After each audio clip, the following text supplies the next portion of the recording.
It's a shame that it's too expensive to do it there now. Yeah. Jared's, I'll think I was left it for.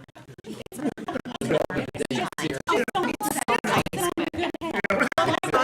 yeah. I do like that. We are. Yeah. We're trying to experiment. Good morning, everybody. I've got some special folks to.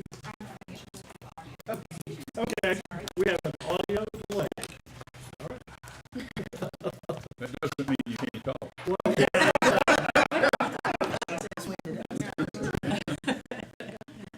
at now that half of us have figured out how to use the coffee machines in there, we have these things called iPads, and this is the first meeting that we're doing this. If you remember, in the last meeting, we talked about rather than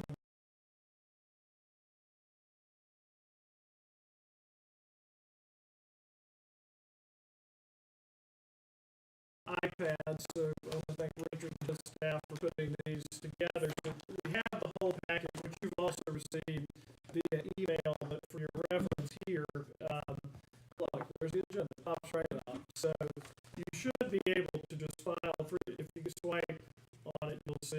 What we're going to do is it didn't pop just right up. I was going to blame Richard. But it's actually working. It's working. Yeah. We're in good shape. How are we on audio? I've got a heads up yet.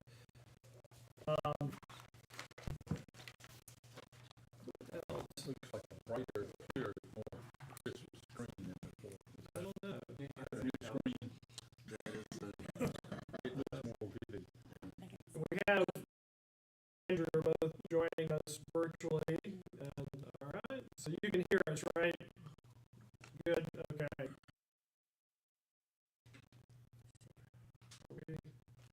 Good start. Are we good? Okay. As you know, we have to broadcast our meetings online per state law, so we have a whole production here for that. Let me go ahead while she's getting that worked out, since these business parts of the meeting. I just want to introduce a couple of folks, including our new board members, Ms. Sandy Ayers, who's sitting beside Amanda. Welcome, Sandy. You want to just tell us just a little bit about yourself for the other board members? Well, my husband and I moved to Fort Mill a few months ago, and after living in the Irmo area of Columbia for 50-something years, and this was just what I needed. I'm so excited. I just can't wait to get into working with the committee and the board. And let's see, I was a student, education student at Columbia College, and I went on and got some more advanced degrees and worked at the State Department of Education for about 8 years, and then I went back and taught at Columbia College for 22 years. Wow. What did you teach? Teacher education. Okay, great. Good people. Absolutely. We're thrilled to have you as part of the board. I know you're going to enjoy this great institution. So, I also want to introduce Reverend Josh Dry on the other end. Speaking of Irmo, Josh is from Irmo. Josh, you want to just tell us a little bit about yourself? Sure. Good morning, everybody. I am from Spartanburg originally and new to this group. I'm not sure I could have got in here. No, it's good. But lifelong lover of music, and in particular, have worked diligently at the guitar. My dream as a teenager was to go on the road, but a call into ministry superseded that. And so, serve as a pastor at Berlin Hills Baptist Church. My Christian 4 children, and studied at the University of South Carolina with a BA in music and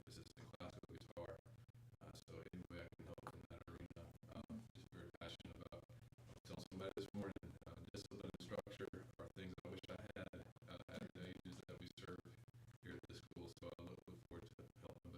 But it'll be, I'm sure there'll be other times to exchange. Yeah. Well, welcome. We're thrilled to have you as part of the board too. We've got a really a diverse group of talents on this board, which is great to see, and we're excited about the things to come. And speaking of that, I'll also introduce Martha Greenway, who's with us, and Martha is with Greenway Strategy Group out of Atlanta, and they're going to be assisting us with our strategic plan. If you remember, we talked a lot about that process at the last meeting. She's going to have a bit of the agenda later, and we'll talk about where we go with the plan itself. And maybe we record the Teams call. that's fine. And then if there were FOIA requests, we could always cover that. So perfect. Well, I'll go ahead and call the meeting itself to order. Of course, the notice of the meeting was published to the media and the public in accordance with state FOIA law.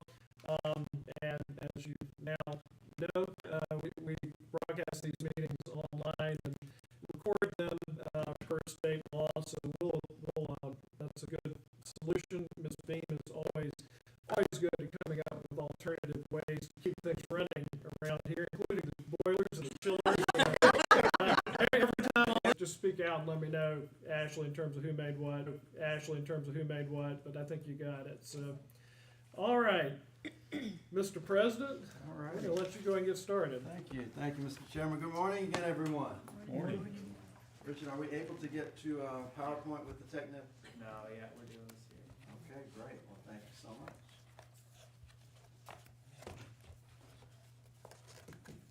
Well, I am pleased to be here this morning and welcome you all to campus. And for those that are not viewing us online, you'll see us on Teams.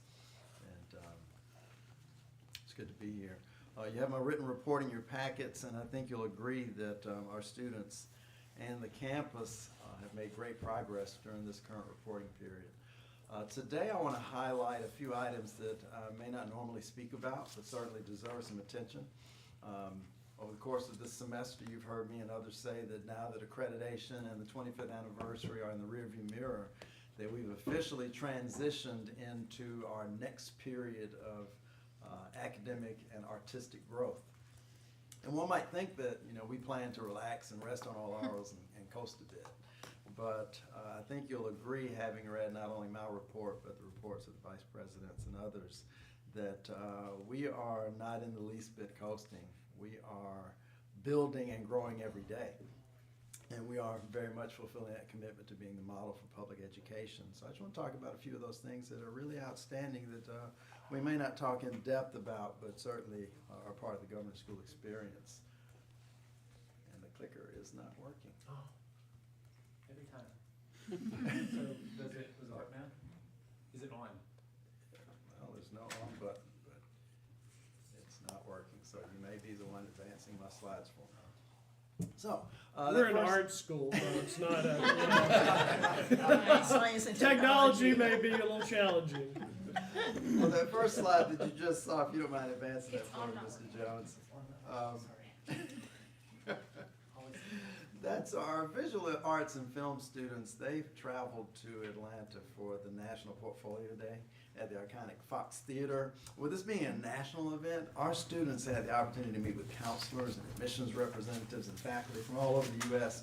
for a free portfolio review. And what that did for them, that in turn prepares them for scholarship opportunities, for the competitions that we'll likely talk about at the next board meeting or following that, and for college admissions process and all the things they're going through right now. So this is a really big deal for our students. And it's one of those things that really is a part of what makes our students more successful because of that government school experience. So that's something we really don't talk a whole lot about, but you really need to know that those are the types of experiences that we have the students involved in outside the walls of the government school that really makes them successful beyond the walls of the government school. Next slide, please. Our dance students participated in Ballet Under the Stars in Spartanburg with the Spartanburg Ballet recently. This event, much in the same way as our outreach in the Governor's School, builds the community support for our organization, builds more community support for Ballet Spartanburg. They are trying very much to grow audiences for ballet in the upstate. And what was special about this event is that it featured, it was a debut performance of one of our dance alumni, Shelby Hillis, who graduated just last year from our dance program. She moved straight into the pre-professional program with Ballet Spartanburg. So our students were there to support her. Okay, I'm not sure. I forgot to share the screen with the participants here. Okay. There we go. Okay, so you see the activity going up on the large picture and the students of our dance program on the lower right. We didn't have them performing, but our students were very pleased to go and support Shelby in her debut, her professional debut at Ballet Spartanburg. Next slide, please. Okay. I'm really proud of this particular slide because our visual arts department was front and center with the South Carolina Arts Educators Association Conference and hosting a session for teachers on our campus during their state convention that was hosted in downtown Greenville this year. As you know, we focus continually on building relationships with classroom teachers over the past several years, and we've had great success in our VA department. So kudos to Mr. Gearhart and the members of our art faculty for making this happen. It's always good to have teachers and other school district representatives on the campus making those connections, much in the same way as outreach. Oftentimes admissions is a byproduct of people just interacting with us both on the campus and throughout the state. So this has been really helpful in making sure that we have the levels of partnerships that we need with our public school teachers throughout South Carolina. Next slide, please. This slide, I think, speaks for itself. You see our film students are continuing to grow and advance what they're doing in our program. What's special about film, I've been saying all over the course of last year and this year, is that we've really built it the right way. Film is equally as strong as our initial 5 art areas, starting from the way we built the summer program, hiring a chair ahead of time to make sure that we work through the curriculum, continually revising that curriculum through the accreditation process. And now we're poised to graduate a strong first class of film students in May of this academic year. Oftentimes on any campus, more than likely a college campus, when you introduce a new program, you creep into a level of success, but we have really kicked the door down with our film students, hosting film festivals, winning awards, traveling to film festivals, most recently the Tryon Film Festival in North Carolina, but doing outstanding work so that they are equally as well positioned for collegiate study as the students in our original 5 art areas. So I'm just really pleased to say that film is doing everything that we expected it to be, everything that we told the accreditors that it would be. And if I'm not mistaken, we've got a number of students already in the pipeline for admissions into our film program for next academic year. So Mr. Human isn't in the room today, but I'm certainly will run into him at some point this afternoon on the campus. But he's done a great job with his faculty. Mr. Welling's got a question. Oh. Yeah, just seeing this, and having visited in that department before, that looks like some pretty neat equipment there. It's very sophisticated equipment, yes. And I know that I just kind of was curious as to how we have built up our collection of equipment like this, and where are we kind of on the scale of where we want to be. We're constantly building. We had some initial purchases through the foundation, initial purchases through our state allocations, another allocation from last budget cycle. So we are where we should be at this point, but just like in any technology-based program, you've got to constantly refresh and build. So we are, in terms of the supply, we have the department outfitted.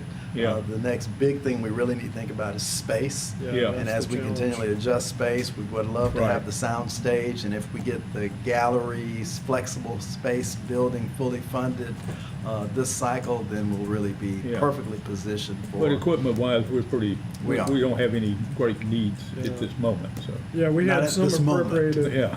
funds, and then the foundation was very Yeah, helpful right. in getting some additional equipment we needed. But just having a place to store and secure all of this equipment we have now is a challenge, because space is the real need, right? Correct. Uh, Correct. Campus-wide spaces are a critical factor that we're constantly adjusting, but fortunately, we're in a position to share some space that we weren't in a decade ago. Yeah.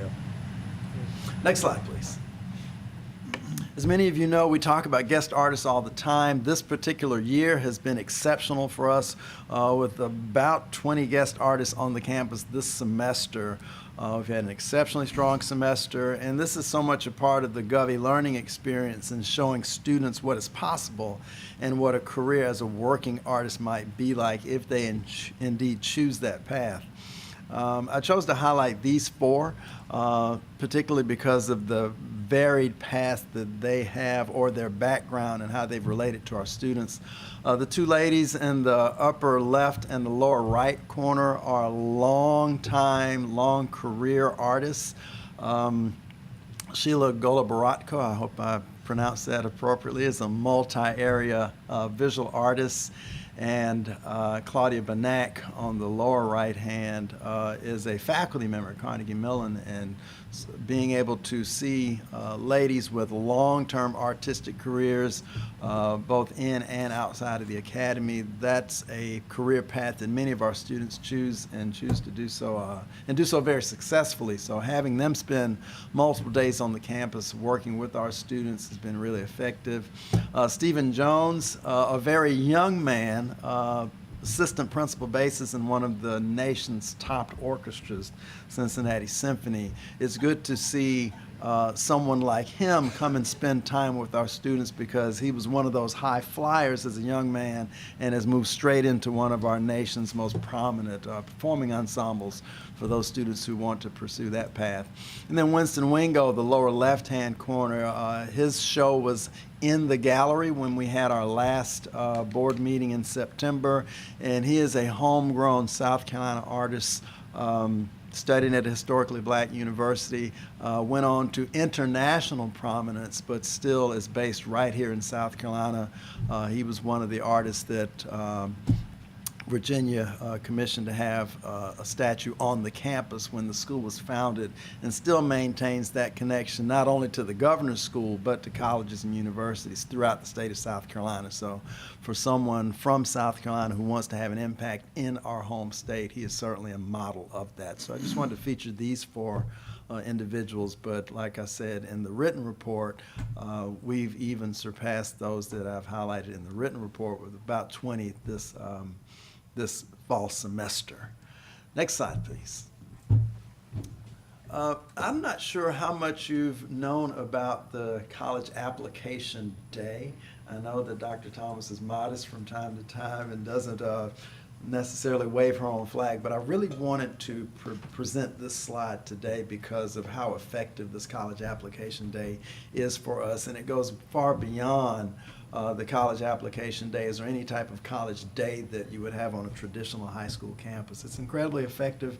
It's in supporting students in their process for applying for college and learning more of the ins and outs about what a successful application includes. This goes hand in hand with the work of our college fair, and allows students to learn more about the financial aid process. We have a workshop for writing essays and applying for other dollars, for scholarship dollars that are both academic related as well as artistic. So I was really pleased to see that we have had a panel of admissions representatives from colleges and universities to discuss resources with our students and the varied paths that our students may take beyond the governor's school, including the military. Yes, sir, Mr. Welling. This been a question on my mind. This is a good place to ask it. So several years ago, I know that we talked a lot about we would have in any given year maybe as much as $35 to $40 million in scholarship offers for that group graduating. Are we still at that kind of a level? Absolutely. Okay, and the other thing was related to it is we were constantly sending kids to Juilliard, and maybe one of the biggest feeders to Juilliard anywhere. Is that still the case? Absolutely. Okay. We have students enrolling in all of the elite colleges and universities throughout the nation annually, as well as our state institutions. And that's something that really resonates with the General Assembly, because although it's not written into our founding legislation, more of our students are awarded and accept those honors college or artistic scholarships to ultimately all of our state agencies and the private schools in South Carolina. And of course, other students go on to the most competitive conservatories, not just Juilliard, but Eastman, Right. at SMU, but Carnegie Mellon, all over the nation, and launch Well, their I'm careers just a there. little surprised, because I know when I talk about the governor's school, which is often, Sure. you know, those are two things I always mention, because that resonates with people, and while Juilliard, there are many other of that ilk, Right. but Juilliard's something everybody kind of can identify with and knows Yes, about, so. absolutely. Speaking of Juilliard, next slide. We're really pleased with this Century Cycle Continues monologue competition. Danielle Brooks, as most of you know, is a household name. One of our graduates who had no clue what Juilliard was until she came to the governor's school. And because of her success as a professional and because of the support that was given to her between the governor's school, Juilliard School of Drama, and her family, she has positioned herself to give not one, not two, not three, but 4 scholarships starting this year as a part of the Century Cycle Continues.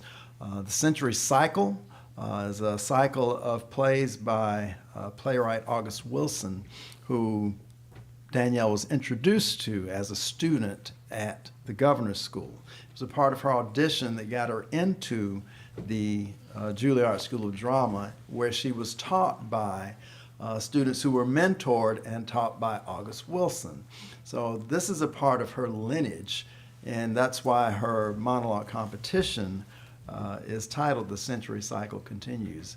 As you've taken tours throughout the campus every year, you see that our dance students post their dance education lineage on the wall every year. And as an artist, we're always proud to say that we studied with someone who studied with someone who studied with someone who was big. And this is something that Danielle is trying to perpetuate because of the success that she had. So she will give 3 scholarships to students from all over the state of South Carolina. Any high school student in any of the 46 counties of South Carolina, she will have a first, second, and third prize scholarship through this monologue competition that's designated for non-governor school students. She will have a 4th scholarship strictly for governor school students. So she's making an impact not simply on the campus, but throughout the entire state, because she recognizes the statewide reach and the statewide impact that the governor's school has on students from all 46 counties. So we're really proud to see that she's willing to do this and continue building it beyond this year, because this is something that she wants to live on in perpetuity because of the impact that the governor's school has had on her career. Because like so many of our students that go on that choose to pursue further study in the arts, she wasn't one that graduated from a conservatory and had to wait tables. She went right into a career and is now a household name. And this is her effort to start giving back more to the state of South Carolina and more to the governor's school, and hopefully influence other graduates who have the means to do so to give back. So we're really proud with what she's doing for the school and what she's doing for the state and what she's doing for drama. Yes, Do you ma'am. remember what year she graduated? from Was governor's it school? 08? 2007. 2007. Okay. 2007. So she's had a lot of success, and over the She years has. since she left. And she seems like, because I remember when she was here, and seems like she made a pretty big splash fairly quickly after Juilliard, so. She did. Yeah. She really did. She's Yeah, I think she outstanding. was in Orange is the New Black right Yeah, after that. Yeah. Yeah. Dr. J. It says the live competition is in February. Is that gonna be held It'll be held on the campus. on here? It'll be Oh, held great, on the great. campus, yes, yes. The Great. finalists come to campus to perform, and she's bringing celebrity judges in to judge the competition, so it'll be a public event. Nice. So that's something we could come to if we know about it in advance, right? Well, now you know. I know.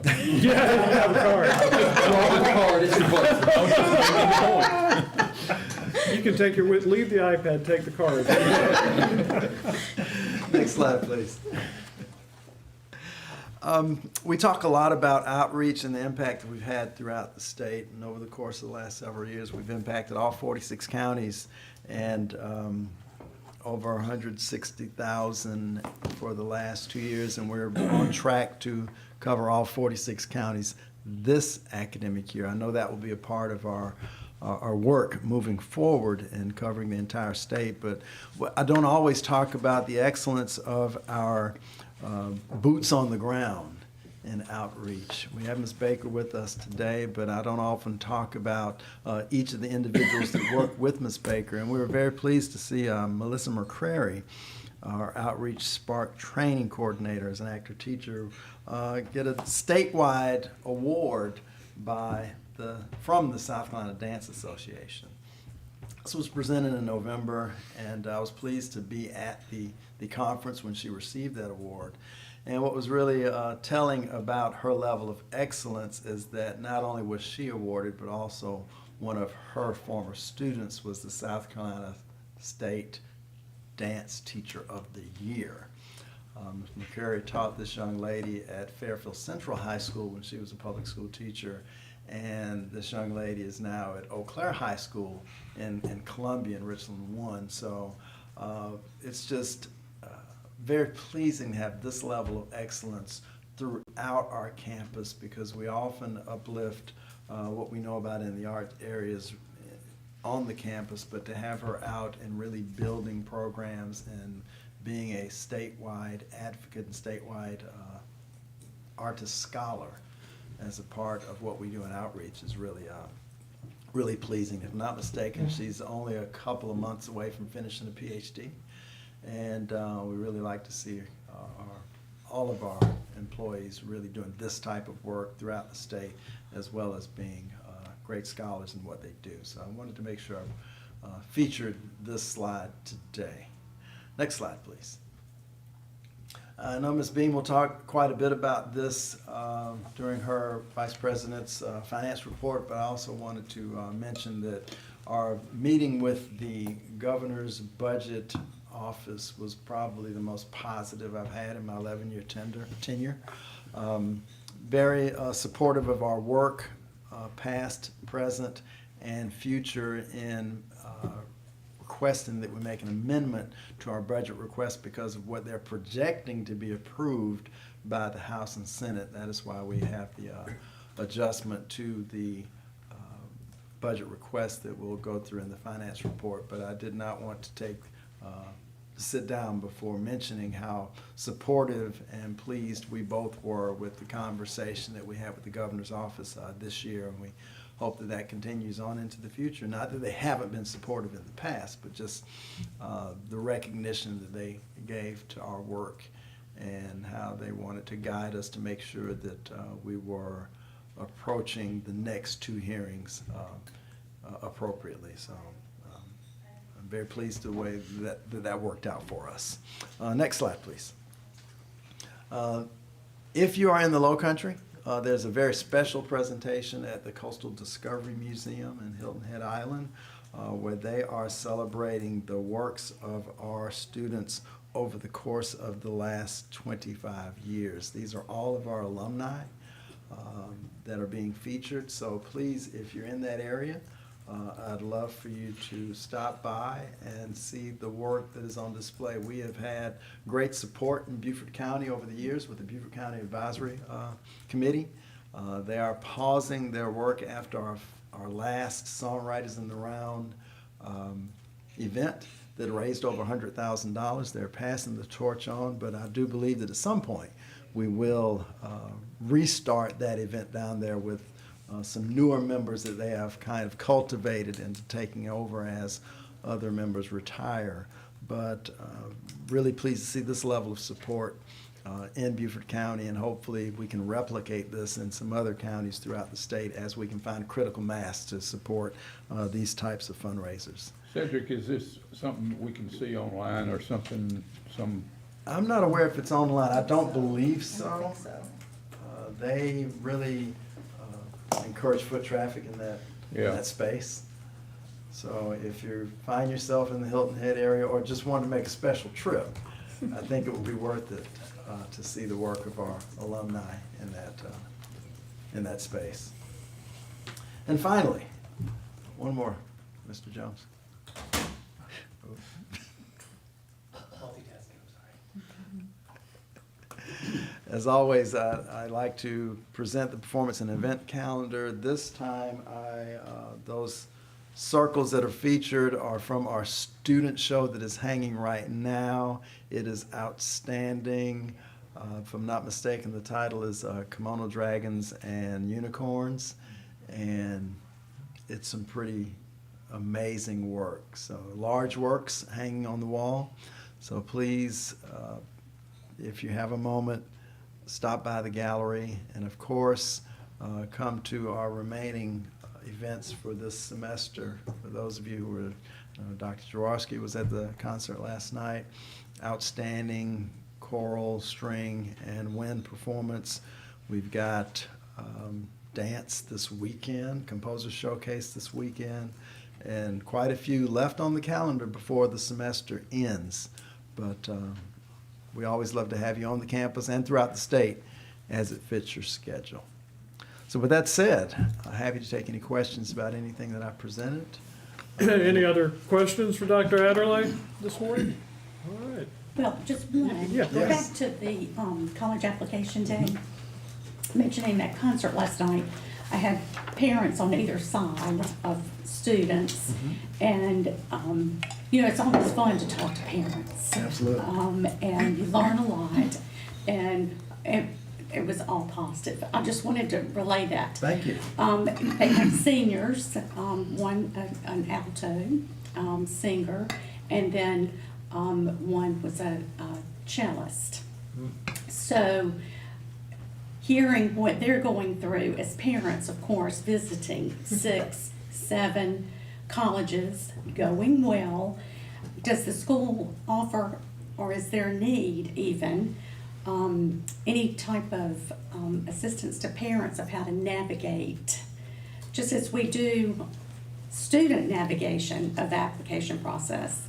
But remembering many years ago when I had a student here, all those auditions and going out of state, it's somewhat daunting, especially if it's your first child. Sure. Just a question. An ongoing part of our college fair day is generally a parent panel where some of our alumni parents will talk about the experience and offer some support and some guidance in the process.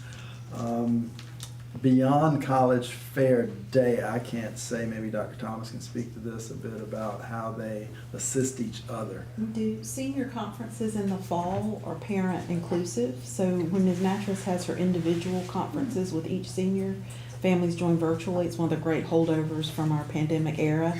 So wherever the families live, they join that call, and that really builds a great relationship in terms of the schools they're interested in, their needs, what, you know, if it's a first generation family, it's, you know, we can really, so really directly, because we're so small with 102 graduates, Ms. Mattress works really directly with each family to provide that kind of, you know, ongoing support, and then to spread that, you know, to other areas if they have questions that their art faculty or art departments can guide better than the school counseling office. So we really work kind of in a mentorship relationship with each family. That's Excellent. That's great. Excellent. Any other questions? If not, Ms. Beam, let's talk about finances. Let's talk about money, my favorite.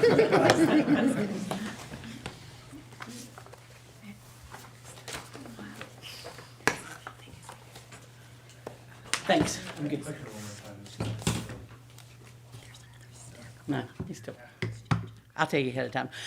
Thank you. I think you have a copy in your books of the report. I will never have and never will read it to you. I know you read it before you come.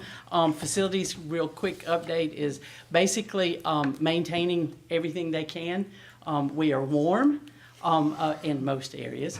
There's a few. I look at Kip because there is one hallway that hasn't had heat since Thursday, but we're making it. We're okay, and hopefully that part will be here today. But always a shout out to facilities for keeping us either warm or cool, clean, happy, and just glad that there's no noise in here that there used to be. Finance is we're doing great. It's a great time of year, sort of wind down. One thing I just wanted to bring a little bit of attention to you. About 3 years ago, we took over the meal plan payments. Prior to that, the parents paid directly to Aramark, and we couldn't see it until the end of the year. And then at the end of the year, we had a lot of people that had not made a payment all year long. Well, that was really tough to try to get that kind of payment. So we took over those payments. As of yesterday, we only have 2 that are 1 month behind. So that's amazing from where we came, about 4 years ago.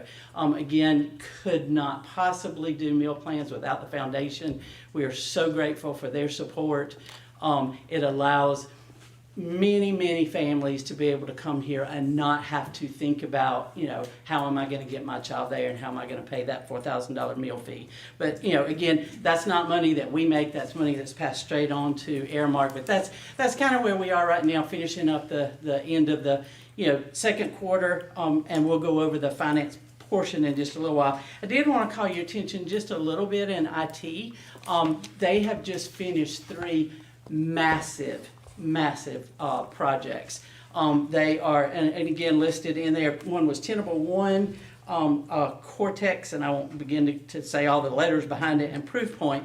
But basically, we spelled out in your report exactly what each one was. But what I want to call your attention to is during lunch today, both Richard and Patrick will be here because you're now going to have access to email system. So if you would like to put it on your personal phone during lunch, they're going to walk around and help you do that. But what I wanted to tell you here is because of these 3 projects, it is as safe as you can be anywhere. Trust me, when Richard tells you it's safe, you can believe that it's safe. Like I say, these have been 3 really big projects to help with spam, help to keep this campus as safe as humanly possible against any kind of attack or anything like that. So huge shout out. That was not something that they had planned. It was something that came up at a meeting that Richard happened to be attending and signed us up for it. It also in the end is saving us just a little over $30,000 because the state has agreed to pay for it on our behalf. So I'm really excited about those 3 new products that we're able to have here. Thanks to the state and thanks for our IT team for jumping right on it and get it implemented really fast. And Betsy, just before we leave that, so to sort of facilitate easier conveyance of information, among the board and as part of putting everything electronically on the iPads, that's why they created, if you want one, a school email address. I've had one for a long time. You obviously get the emails that come out about the board meetings from me. You may want to, if take the governor's school account, if it's one you don't check, all the time so that you don't miss anything, you may want to forward those emails to one of your primary email addresses just so that you don't miss anything. But is there anything else logistically the board members need to understand as far as those accounts, Richard? It's when you use your personal email, it falls in line as discoverable within FOIA, which is it's a state and federal Freedom of Information Act, which we want to avoid using your personal email or work email for board-related communications because we don't want your personal email to be discoverable. And that is one of the primary reasons, because we're an independent state agency, we come under the Freedom of Information Act laws, and so that is technically correct. If you send me an email from your personal email address to my chairman account here, anyone can FOIA my email account and, see any emails and, obviously always remember that as you correspond, but it is much cleaner to kind of have that division and that separation of account. So that's really, I'm glad you said that, because that's really the primary reason. Well, I understand it now. I was getting ready to ask, but obviously you got a lot of things to hide in your personal. Absolutely, yes. And we won't even delve into yours, sir. Please don't. This is for the new board members, there's an unholy alliance right here with Harriet and Irv that sometimes emerges, and y'all just have to tolerate that, but it's, anyway. Any other questions on that? So Richard is the person to help you with, getting signed up, any of the logistics or whatever. And then the domain is that at SCGSAH.org domain that we use for the school. So, And like I say, he's going to set that up for you at lunch. Right. When it's just, you can concentrate and think a little bit better. He and Patrick will be here to do that. And they will remind you, and I know that Ashley will also remind you when she's emailing you that anytime you have a problem, if it just doesn't work, it doesn't matter if it's on Saturday afternoon or whatever, you email IT, and they'll give you all that address. And one of them is always monitoring, they'll help you. That's what they're here to do. Trust me, yesterday I couldn't find my calendar. So there won't be anything that they haven't had to do before. So please, feel free to ask for their help as well. and it's Google Mail, so you'll be very familiar with the interface probably. So will that change in any way our general communication from Ashley or from Chad? I mean, so Ideally, what we should do is when I send out, or Ashley sends out information, Cedric, whomever, it should go to that governor's school email address for the official communication between us or among us as board members is really what it is, rather than you getting, your personal email into the system. It's just cleaner. Okay. So yeah. so that will be the official. Yes, the official channel. The biggest thing is because you're not likely to be signing in to that Google account every day. Just forward it. If you forward it from that to that way you'll see when emails come out, because we don't bombard you with emails. It's mainly related to board meetings and other measures. So and you will get scammed or spammed rather by Power School and some of these other vendors that just send our entire domain, so you can ignore that stuff, or create a filter or whatever. But it's pretty easy, pretty clean. And I think Ashley's also, if it's something you really need to, at least while we're going through the transition, she'll send it to your current personal one and say, hey, can you check your governor's school account? Certainly can do that for a little while too, so that we sort of ease into it. We're trying to make things less complicated, but also cleaner. So just we will work through all of those logistics. So. All right, Richard, if you'll advance it one. Oh dear, will you do it another one? That is last year. That's last month's PowerPoint.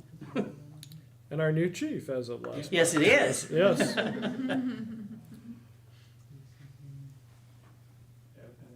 the wrong one? Okay. I'm gonna go ahead while he's going there. So I'm gonna back up a little bit. And we'll come back to production while he finds that one. We do have, speaking of the chief, we do have a brand new police officer we're so excited about. Her name is Shannon Thomason. Shannon comes to us from, she previously worked at Greenville Sheriff's Office, at the Greenville-Spartanburg Airport. She came directly from Collington County.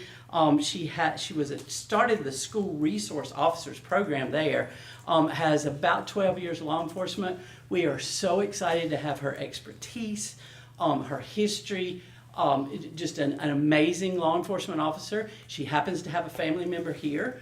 Her sister is sitting over here, LT, and I have told both of them why that we now have 2 Thomasons here. Only one is certified to carry a firearm. And it's not so, but again, Shannon comes to us with just an absolute wealth of education, not just in law enforcement, but working with many, many years with students. So we are just tickled. She is working second shift and weekends. It couldn't be a better fit for our students, for her to be here. So we are tickled to death that she's with us.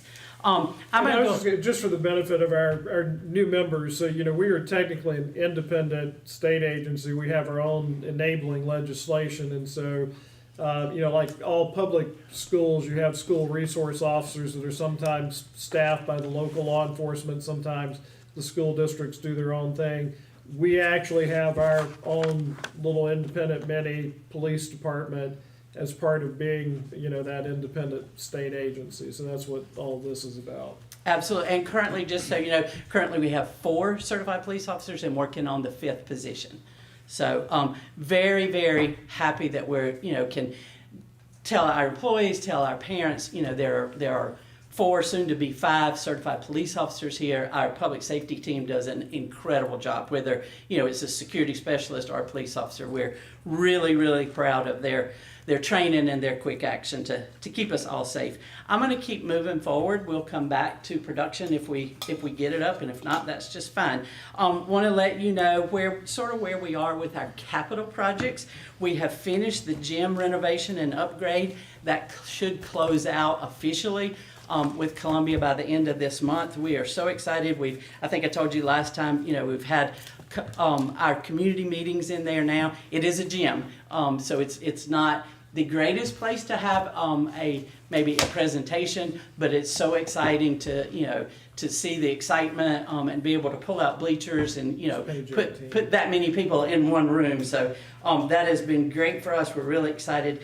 Generator upgrade, and for y'all that have been here as long as I have, going on 4 years now, the generator project has lasted that long. We have had to bid it. I'll just let you stay with finance for right now, Richard. Thank you. We have had to do an official bid 3 different times, and all 3 times has been way over the amount of money allotted for that project. We rebid it again and opened those bids 2 weeks ago. We're still a little high, but because we were within the 10% range, the state allows us to negotiate. So we have negotiated and negotiated and negotiated. I think we will be able to sign a contract by this Friday. I really think we can do this. We're down to, we just want a generator and we just want you to plug it up. We'll do everything else. So we're really excited about hopefully being able to close that one out. And that's a new generator for the kitchen, which is vital because we've got to change out the panel and everything in part of the dining project. So that's actually the next one. The dining hall project started the week of Thanksgiving. Thanks. And this is what it looks like today. That's the footprint today. So the next one is what it will look like when it's finished. Much more modern, much better feel, wood laminate type floor, upgraded furniture. And when we go to lunch, you'll see the actual color board and some of the chairs where we're letting students test drive the chairs, so to speak, look at the colors, make sure we want their involvement. It's a little difficult to see from there, but if you're looking at the top where it says dining hall renovation, the round tables, that's actually outside. We're taking that walkway that's a walkway now and just putting a metal roof on top. So there'll be much more covered space outside. Just right inside there where it's looks like, and again, real hard to tell. All of those are windows now, and so what we'll do is we're going to put a number of like bar type high top tables there so that you can sit alone and eat, or you can sit with a group, but you're looking out onto the courtyard. So we're really excited about what that's going to look like, and have just a little teeny bit extension on the far right hand side to add a few more seats there, change that doorway where now it's flat. It has a little jut out over to the library, and then where Richard was showing the arrow just right there. That's what we call the private dining room now, just a small space to be able to have a meeting. Going to open that up a little bit so that it's always open, but then it has glass windows and doors, so it could close off if you need to have, conference space or meeting space.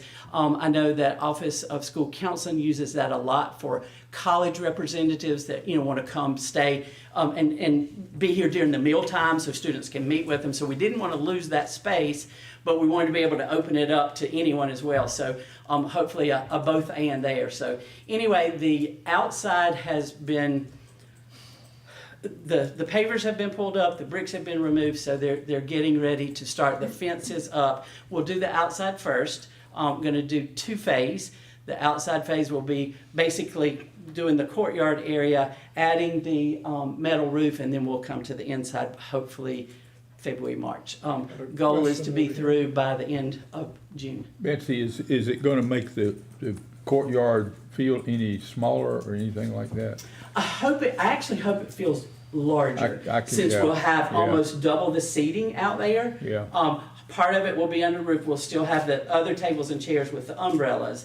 While this is coming out into the courtyard, in essence, it does take some of it, but it takes what used to be sidewalk. So hopefully it will feel even larger. But the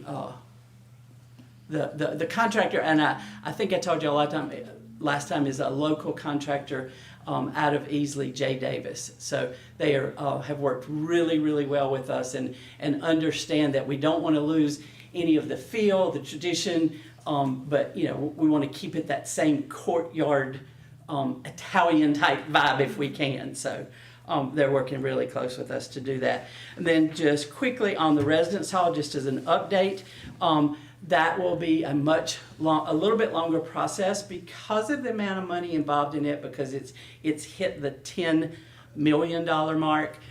There's a lot more involvement from Columbia. Thank you, Richard. A couple more inside pictures there. And then that's what the outside hopefully will look like. The space that, Maybe it makes it a little more inviting. It looks like I hope so. Certainly hope so. We did have to remove, because you never know till you get in there. But once they started looking underneath, we are going to have to remove the trees that are out there, and we had to remove that fountain. It was too large for where it was.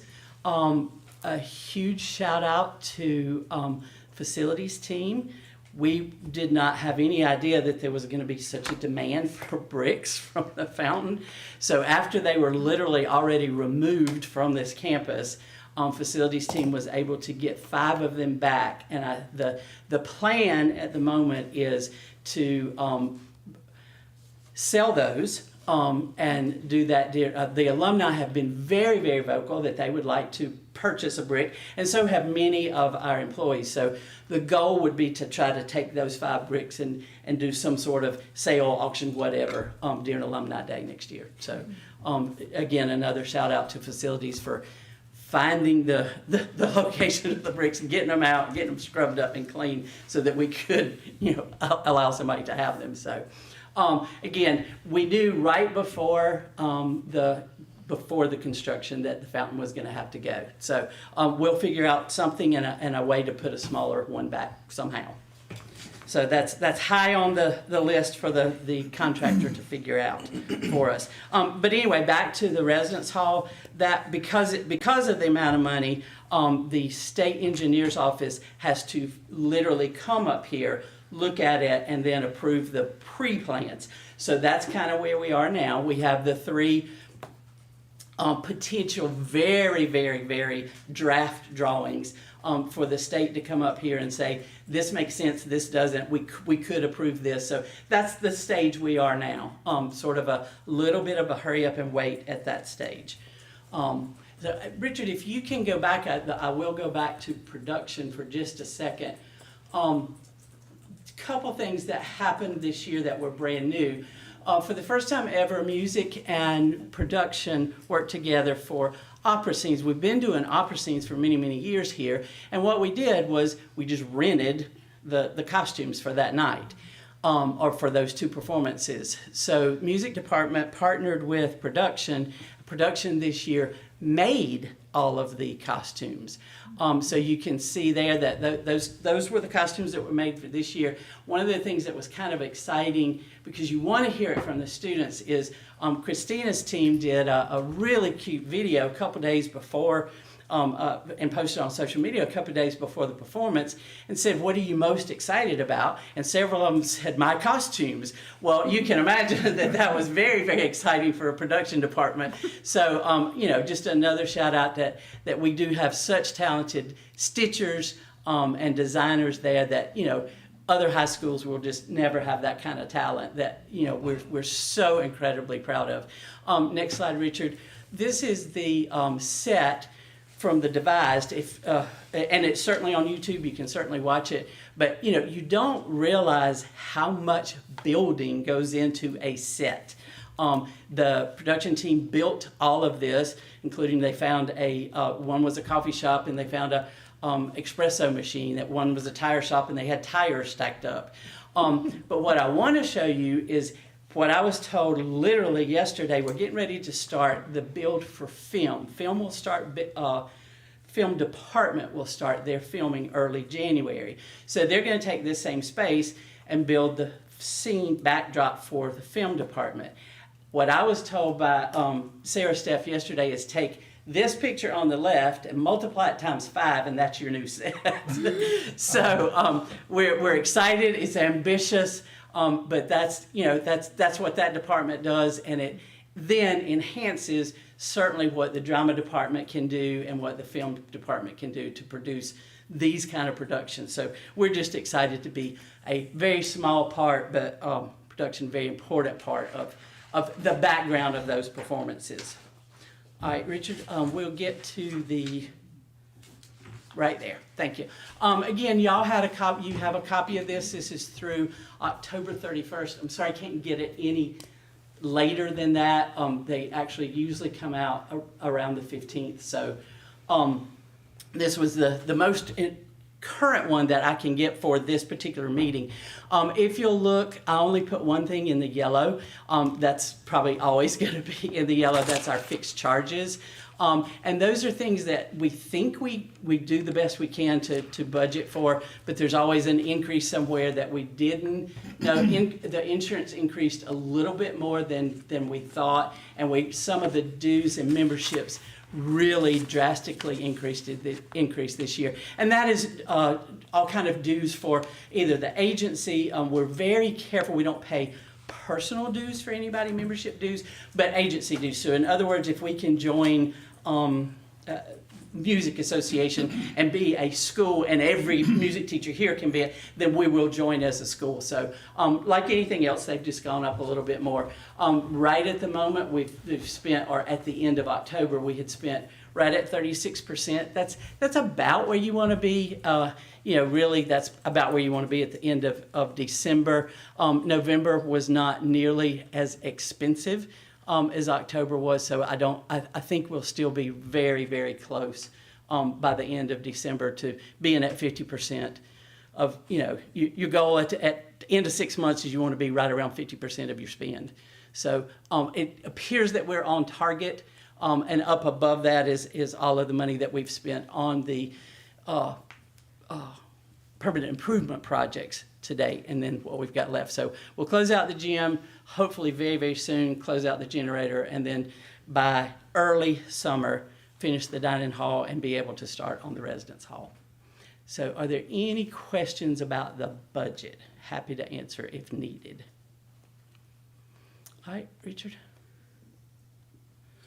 The only thing that we have to do today is we have to revote on our budget. As Dr. Adderley was telling you, when we went to the governor's office, the day afterwards, they called us back and said, by the way, South Carolina Department of Education has changed. They are no longer going to fund for our school, the Education Improvement Act. The money's still there, it's just gonna come a different way, so we needed to put it in our budget rather than in the Department of Education budget. So we have asked for an additional $90. It was going to cost us $87,738. That's just the, teacher expenses where each teacher gets spending money for their classroom each year. We have one temporary film teacher that we are hoping, obviously, to convert to a full-time position. So I went ahead and added that $1,800 in, so it got us really, really close to the $90,000. So we have requested an additional $90,000 in other operational expenses. That, again, that was at the request of the governor's office that we put that back in, so that we didn't run a risk of losing that money. It's still coming from the state legislature. It just needs to come from a different bucket, so to speak. So we just have to classify it differently. Yes. This is page 19 on your iPad. You'll see where it says in red requires votes. So what we need is a motion to reclassify that $90,000 coming directly to the school. I have a motion and a second. Now, this schedule shows $1,590,000. The one on 19 shows $1,500,000, but if you go over a couple more pages, it does talk about the $1,590,000. So just to Okay. clarify. Yeah. And that was Dr. Jaworski that seconded that, Ashley. Yep. All right. Any further discussion? All those in favor of the motion say aye. Aye. Any opposed, nay. All right, that motion carries. All right. Thank you, unless Ms. there's any Dean. questions. Thank you. All right. Thank you. And some of we're making progress on many of these long-standing projects like the dining hall. I don't know how long we've been talking about that ever since I've been here. And then with the residence halls and of course the gym, it was a priority for a long time, and that's done. So that and the generator, Ms. Beam. Yes. Very, very good. Very good. You'll get pictures in your new email of the generator. That's right. I'll be so excited. Dr. Burns, Your Christmas card. tell us about the students. Well, the students are well and doing great things. Before I start, I want to give a shout out particularly to Connor Vetter. This is to a question Ms. Lee asked a moment ago. Many of you may know I have a senior who is in the drama program. And it was daunting last year with a student at Greenville High to go through the college search process. His was a little easier. He wanted to go into conservation, law enforcement. Great.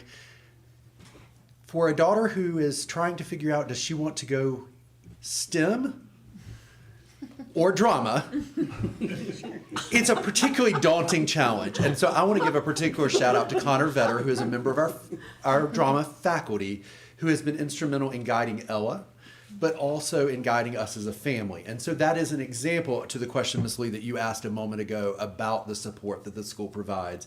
And particularly that provides to every family. That is not because Ella is my daughter, but because she's a member of our of our drama program. So I just wanted to just say that.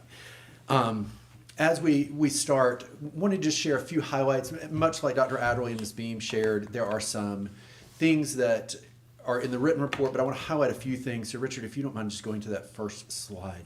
First, for our admissions team has worked very diligently. I want to particularly recognize Mr. Altman, who's here with us, for their work. These are some basic numbers as of yesterday of where we are with with applications for the current high school and summer cycles. As we think about those, you will note that our priority deadline is not until the middle of January, so we are still about 5 weeks away from that. We see a flurry at this time of year, just as we'll talk in a moment about the CCC project. I would love to say that teenagers turn things in early.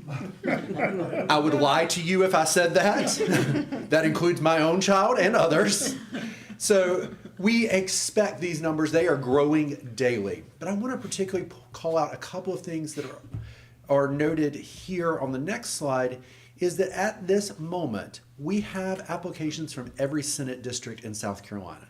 That's huge, and we're using that as a particular point of reference this year because, as you know, the Senate districts are approximately equal in population. We have applications at this moment from 36 of our counties. Those that we are continuing to recruit from. We recognize there is always, those numbers go up. We were excited to see a student, our first one for this cycle from Marlborough County earlier this week. Some of those, frankly, lesser served counties where education is a challenge, where access to the arts is a challenge. So that's where, as we talk about those partnerships that Dr. Adderley mentioned, those are so important. I'll use another direct example from last week. Through the work of Ms. Baker's office, they had a group from South Florence who were here from their strings program. South Florence is a school we often get applicants from, but it was interesting. This group of students came. How many of you know about the Governor's School? How many of you have been here before, etc.? That night, we had an application from one of those students. The next day, we had a second application. So when Dr. Adderley says that many of these contact points are an indirect way to have students know about us and apply, those are some real world examples of how that happens. And so we want to always share that information. You have, Dr. Adderley showed the information about Danielle Brooks's project. You do have a card. Mr. Welling, I encourage you to take that and give it to someone else. I will give you more because we want to spread the word. That information has gone out via email to everyone who is on our admissions maintains a contact list of related teachers and educators around the state. It has gone out to all of them. Thousands of emails to go out advertising this program. That includes middle and high school arts teachers and those in related fields. So for example, our English teachers, because often they are teaching drama. They are called to service in other ways. It goes out to school administrators, principals, directors of school counseling or guidance, and other folks. If you ever know of someone who is not getting our emails who expresses an interest, please let us know. We try to stay on top of updating those, but if you have not, those of you who have worked directly in education know that people move schools, districts, classrooms, email addresses, and so that is a perpetual challenge for us, but know that we do work to get that information out. For the next slide, I want to highlight a couple of quick things related to our alumni. So these two pictures represent our our Veterans Day speakers this year. On the left, you have David Keller. David is a member of our foundation board, served as a U.S. Marine, and is the father of Adair Keller Kemp, a graduate of our dance program. David spoke about his legacy of service, how he connects within his work as an attorney, how that has contributed to his life. On the right, you have Kyle Price. Kyle is a graduate of our music program. Kyle currently serves in the U.S. Army in Pershing's Own in D.C. He shared a video message with our students because on Veterans Day at 11 o'clock, he was performing at the Tomb of the Unknown Soldier with the president. That gave our students an example of those many destinations that we think about to where our students go from here. To Mr. Welling's question earlier, I know that Dr. Thomas has a slide or information in her written report about our Education Oversight Committee data. That has been instrumental in the last few years for us to compare ourselves to other schools. We continue to see approximately half of our students staying in state, approximately in a given year, half of them remaining in a committed arts direction, and others going on and doing other things, but remaining connected to and advocates of the arts. Mr. Keller gave the example that he is an arts advocate and passionate about the arts as an attorney, as a foundation board member, as the parent of an alumnus. So we see those different connections as well. Sorry. We're getting reports that the audio is not working. Okay. I'll pause for a second. So you can't be heard, Andrew? Who's having the issue? Okay, so Andrew can hear, okay? Okay. Okay. So we do see those alumni connections and how important they are. It was great to see not only in the examples from Hilton Head and others, how our alumni continue to go off and do great things, but also continue to be involved through our Alumni Advisory Council. They were speaking this week. That group was meeting, well, now a week ago, helping to think about Alumni Day, how to connect, how to help other alumni remain engaged with the school. And so those partnerships are also very, very important wherever they may go. Next slide, please, Richard. Student life. I chose 2 slides just to illustrate the work of our student life group. Several of you asked in a recent board meeting, I can't recall if it was summer or fall, what is a day in the life of our students? And I encourage you, you will have the opportunity. Yes, you see a few ghouls here in this one.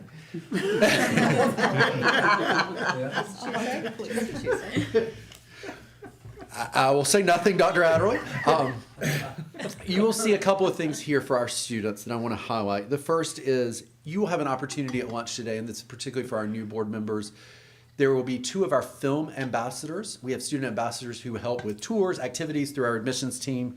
They will share information about their experience at lunch, but also, for those of you who would like, there will be an opportunity for a tour immediately after lunch as well. There will be several other ambassadors or student leaders. So whether you have ghouls, as we had for Halloween, or on the next slide, Richard, this is gratitude. This is our students expressing thanks. And if you could see these, they were hard for me to see from this distance. They listed everything from being in this community to one another, their faculty, the experience, the arts. And so it's important to note how impactful this place is for our students. All right, next slide, please.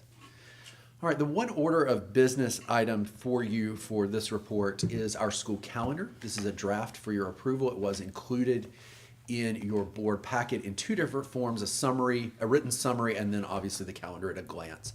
I want to highlight a few elements of this.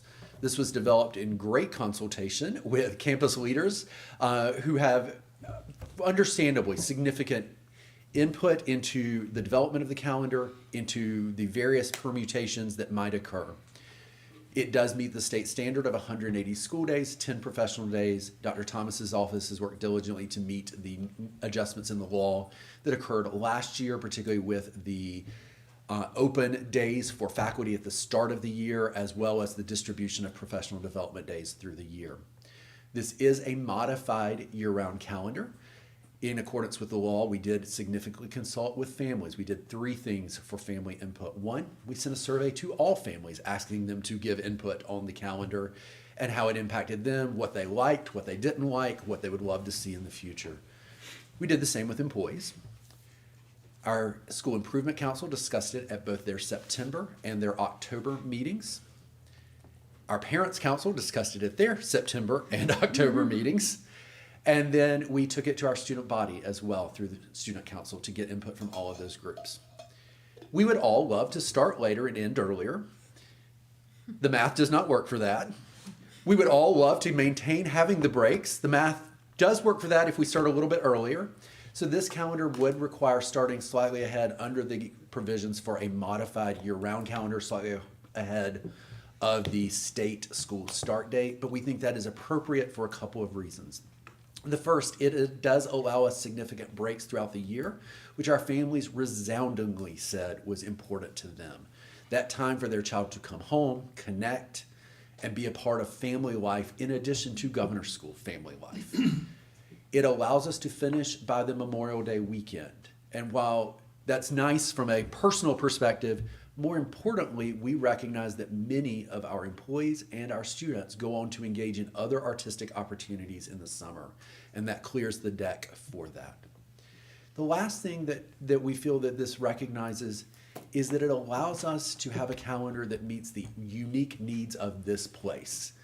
Where possible and appropriate, we've aligned breaks with Greenville County as our local school district. That is not always possible or appropriate. We recognize that we are a unique place, and so we worked very hard to develop a calendar that met our needs as an institution while remaining within the state framework. This would require a vote of approval, Mr. Chairman, but certainly happy to entertain any questions that the board may have about it. So is it substantially the same as the current year Yes, as what I thought was that? Terry, did you have a question? Well, I just have a comment. I just want to say, building a school calendar is not a simple task. And Yes, ma'am. you have masterfully woven this tapestry so that it looks like the governor's school, but meets the state requirements. And Yeah. that is not a simple thing. Well done. Thank you. And Yeah. kudos, frankly, to every person who has been involved, the leadership team, department heads and directors who were all very open to, there is no perfect calendar. And there is no calendar, and I look at the folks who I know who are retired school administrators at this table, there is no calendar that satisfies everyone. But everyone was gracious, open-minded about it, and so kudos to everyone who was involved in this process. I would like to add, having worked in a system with this modified calendar, the staff and parents were elated because it gave opportunities. As an example, I think it was a break in the fall where parents and families could get together,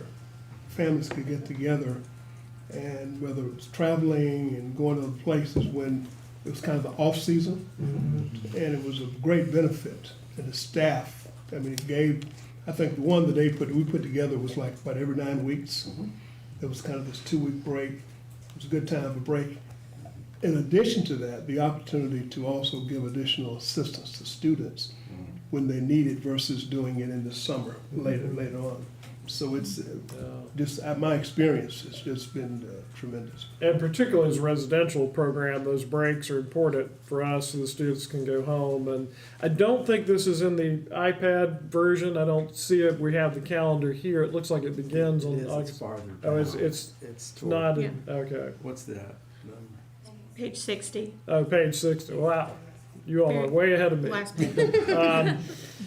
So anyway, any questions on the dates? I'll take a motion to approve the calendar as presented. Mr. Welling and then Mr. Witt. Dr. Witt is our second on that.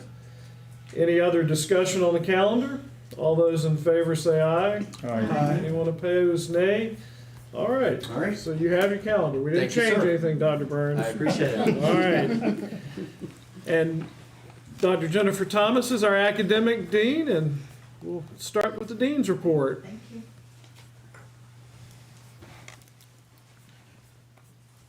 I am happy to share that after the submission of our written reports to the board, we had a call from Ellen Weaver's office in Columbia. The state superintendent of education reached out to Christina Vandiver's office about coming to campus. She was in Greenville for another meeting and wanted to stop by.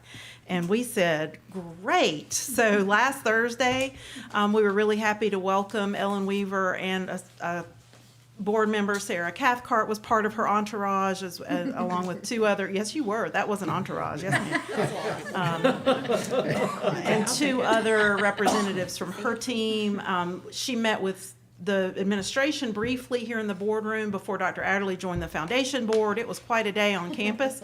But the students, well, the student who was in the middle, the Wolverine student with the bloody t-shirt, Dylan, was one of the student ambassadors who, in a very professional manner, met with Ellen Weaver. Her energy toward the students, she observed Ms. Mangle's social studies class, which she high-fived Ms. Mangle on her way out the door and kind of told a story about her own civics class and kind of the education in a social studies class as a high school student that had such an influence on her.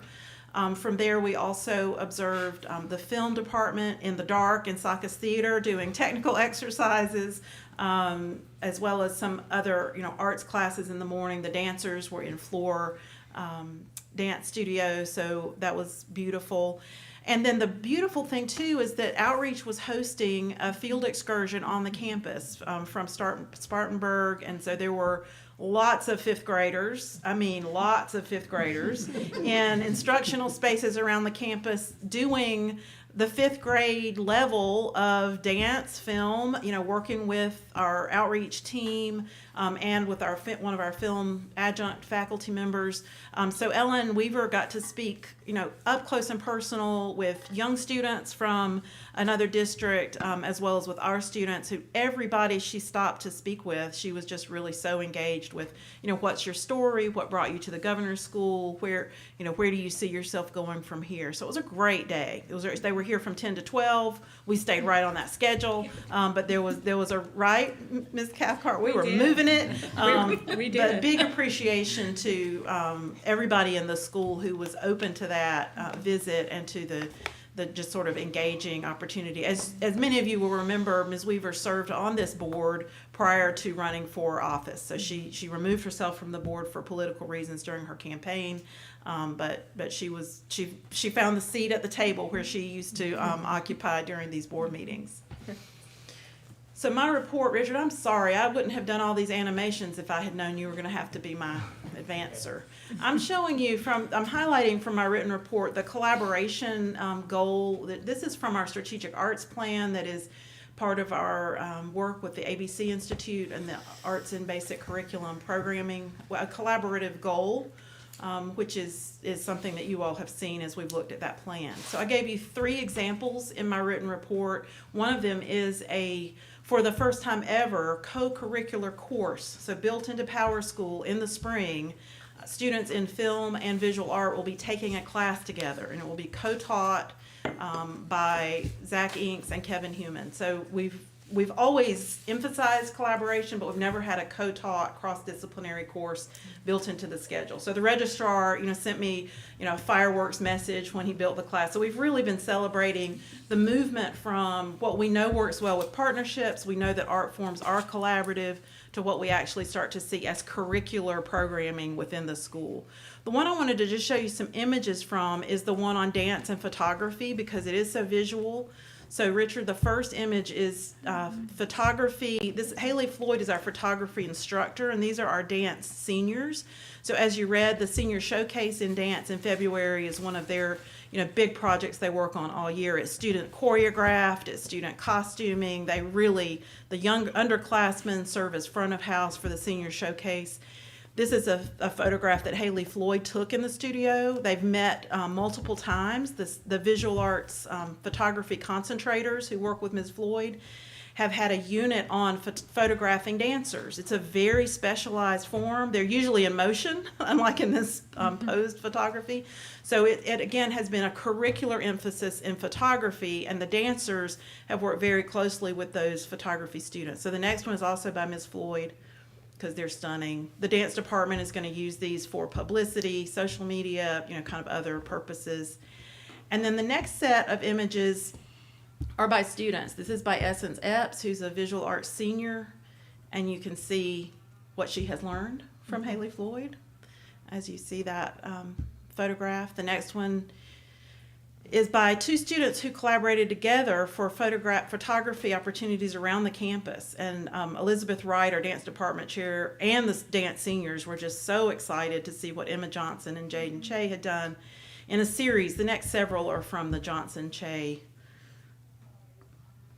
That's on the rock down in the middle of the courtyard. And I love this one because they're just being themselves, right? And this was before the construction, just before the construction started. So they are enjoying the courtyard and each other's company. And they're hooked as they are in that hooked pose. But this time it just looks like 3 lovely teenagers hanging out on a beautiful fall afternoon. I think that's the last of those.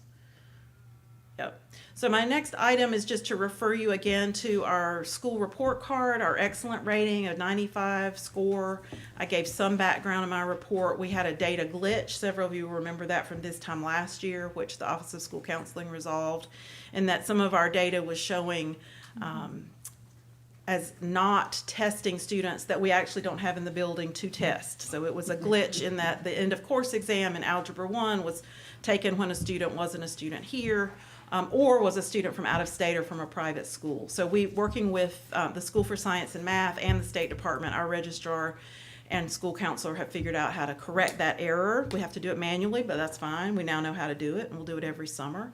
So I really encourage, there's a link in the PDF version of my report that will take you to our school report card if you'd like to open that up and travel around. But there's also a long narrative, and I don't call your attention to it because I wrote it, but I just want to say the story in the narrative is much more representative of the multiple kinds of accomplishments that our students have achieved. So I'm really grateful that the school report card includes all the data points that come automatically from Power School, but also this kind of narrative section where we can kind of highlight from year to year what students have done across the arts and in academic areas that may not necessarily be measurable from standard Power School reports. So this is the slide version. You can't read it from here, but it is in your documents that the Education Oversight Committee, when report cards were released, which was late this year, they released them in early November. The next release of data was the National Clearinghouse data. So we want to do some internal deep dive into the data. We also have comparative data on a dashboard statewide to look at South Carolina information about where students enroll in college, how long and whether they persist in college, and then also when and how and where they complete. So those are the three areas that the National Clearinghouse data tracks. I did pull from you this year's page of the top 25 colleges and universities that our students have gone to over the years represented from the class of 2021 through the class of 2025. So this is the most current list. As Dr. Adderley alluded, our legislators are very happy to see the South Carolina schools at the top of that list. If you look at the aggregate number of our students going to colleges, it is to in-state schools. Over time, that percentage is the highest. But this list doesn't look like anybody else's list, because you also see Carnegie Mellon and SMU and art schools I can't see from here because I don't have my glasses on, but they are there, and you have your own copy. So it's a very characteristic list in terms of the many paths that our students follow into. And I'm also delighted that Greenville Technical College is on there. Let's just really kind of make some space for the pathway that includes a 2-year free education that then sets them up to enroll and complete in some of the other places that they may not be able to afford right out of the gate, or that their family may not see as an option. And some of the smaller colleges like Oberlin, that's right.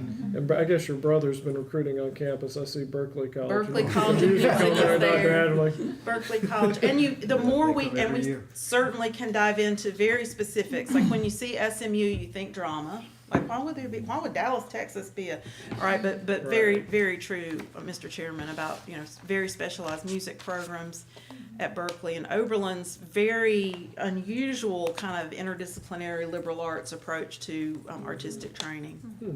Interesting. Is a draw, and still is. It was good to see the increase this year in the ACT, those, with a passing creditable score. I'm sorry, in AP, in the AP AP in particular. Right. Yeah. Right, let's zip forward through this. Let's zip forward through. That's exactly right. And I'll quickly move us. This is the comparative data. Richard, you can click. This is what wasn't in my written report is looking at our AP scores. 90% is unheard of. That's why I told you about it in September. I couldn't even hold it. But now we have the data. They didn't release this until the end of September, early October from the state of South Carolina, which is great to see an increase for the state. That last column is 2025 for the state of South Carolina. So as South Carolina goes, so goes the governor's school. So we're really, that's good data. Richard, you can click. This is the grid you have seen on the left. You've seen that before, but again, this is comparison to the state level data in terms of numbers of students and numbers of tests and numbers of passing students. And this is my fancy animation. I think it's really striking to think about the percentage of our student body who take an AP course. Enrollment in an AP course, regardless of scores, there's lots of data that shows that that's a really great preparation for college. Many colleges and universities require students to retake a freshman level course anyway. So if you notice that on average, and this year was 72, last year was 71% of our students in an art school are taking an advanced placement course. So that's really powerful data to me. And many of those AP courses are not arts. Courses. There are only two that are arts. The two that are AP Music Theory and AP Art History. And I want to tell you that AP Art History is not necessarily a course that a studio artist is going to automatically excel at. I'm looking at Carly. Carly Porter certainly did. But it is a really rigorous history class. It helps you that you love art, but music theory is much more applicable to being a musician than art history necessarily is to being a studio artist. So it's true. There are two out of the many that we offer that are in those fields. Richard, we can move. This is one, and I'm happy to send this if that's easier, but this is looking at SAT scores over time. You have the school data, but it does give you a sense in those columns of how that compares to South Carolina data. You've seen everything except for 2025. If you were on the board last year, you saw 2020 to 2024. But you see the school consistently outpacing state and national averages on the SAT. And Richard, we can go. This is for the ACT. And there's a fancy animation. I'm embarrassed about this now because I have to call it out to Richard. If you click again, the national score, and the national average was a 19.4. So the composite in the state of South Carolina for ACT was 18.2, national was 19.4, and governor's school was 25.6. 36 is the highest score that's possible in the ACT. So, I mean, it's big. It's big. Class of 2025 is an especially strong class. It was a very, very engaged group. So, Richard, we can zip. This is I'd explained this data in the report because it's a little bit more complex than some of the others. We gather this ourselves, but we assess students' incoming GPAs and their graduating GPAs so that we see how much they improve their GPA, or does it stay the same, or does it drop in their 2 or 3 or occasionally 1 year with us. Last year is the strongest year ever. Last year, 97% of our students improved their GPA in their time at the governor's school. 99 out of 102 of them. 3 departments had 100% of their graduates improve their GPAs. Music and visual arts are our largest departments. That's why the percentage is so high. And the other departments aren't too shabby, like creative writing and dance have nothing to be. So this is an indicator. Again, there are not many credits left to earn as a junior and senior in high school. You've banked most of your credits by the time you get to us, especially now when so many students are doing middle school course placement. So they come to us without very many requirements left. This is attributable. I think on the next slide, Richard, I just highlighted a few things about our the honors arts curriculum helps because that's on the weighted South Carolina scale. So many districts don't have honors level arts courses. All of ours are. There's also this environment of academic excellence with small classes, teachers who are super committed to the student success, lots of structure of support, interventions, care and concern team, improvement plans, so that students are not sort of drifting to succeed or fail. But that's a piece of the evaluation in our office that we think now from collecting this data, this is our 5th year, that we're really confident that this is a consistent outcome for our graduates from the high school and something that we're really proud of. And then the last, I was going crazy. I'm sorry. I'm embarrassed. Also, over a quarter of our students are in National Honor Society, 27%. Because 2025 was a rock star class, 27% of our graduates.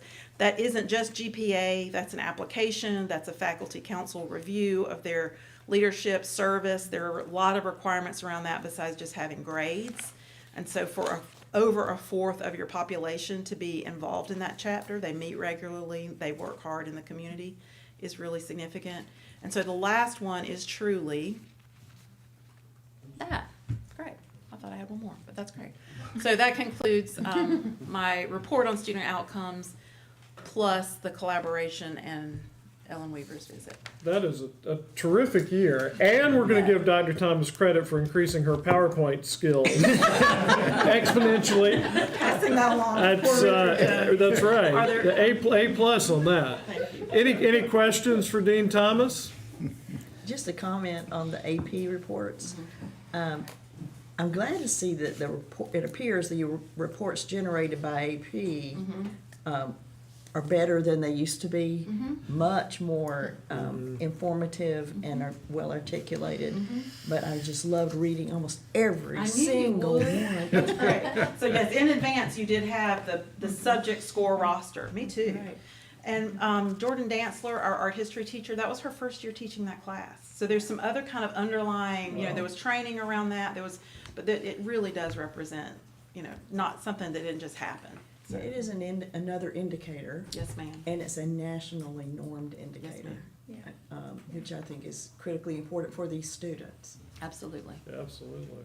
And it saved me tuition at VCU because my son, who's a freshman there in visual arts, did not have to take art history in his fall semester. He jumped ahead to the next level art history class. So thank you, Jordan Dantzler, and thank you, Governor School, on behalf of a parent paying college tuition. Very good. That's your bonus for the year. Even more importantly. That's right. All right.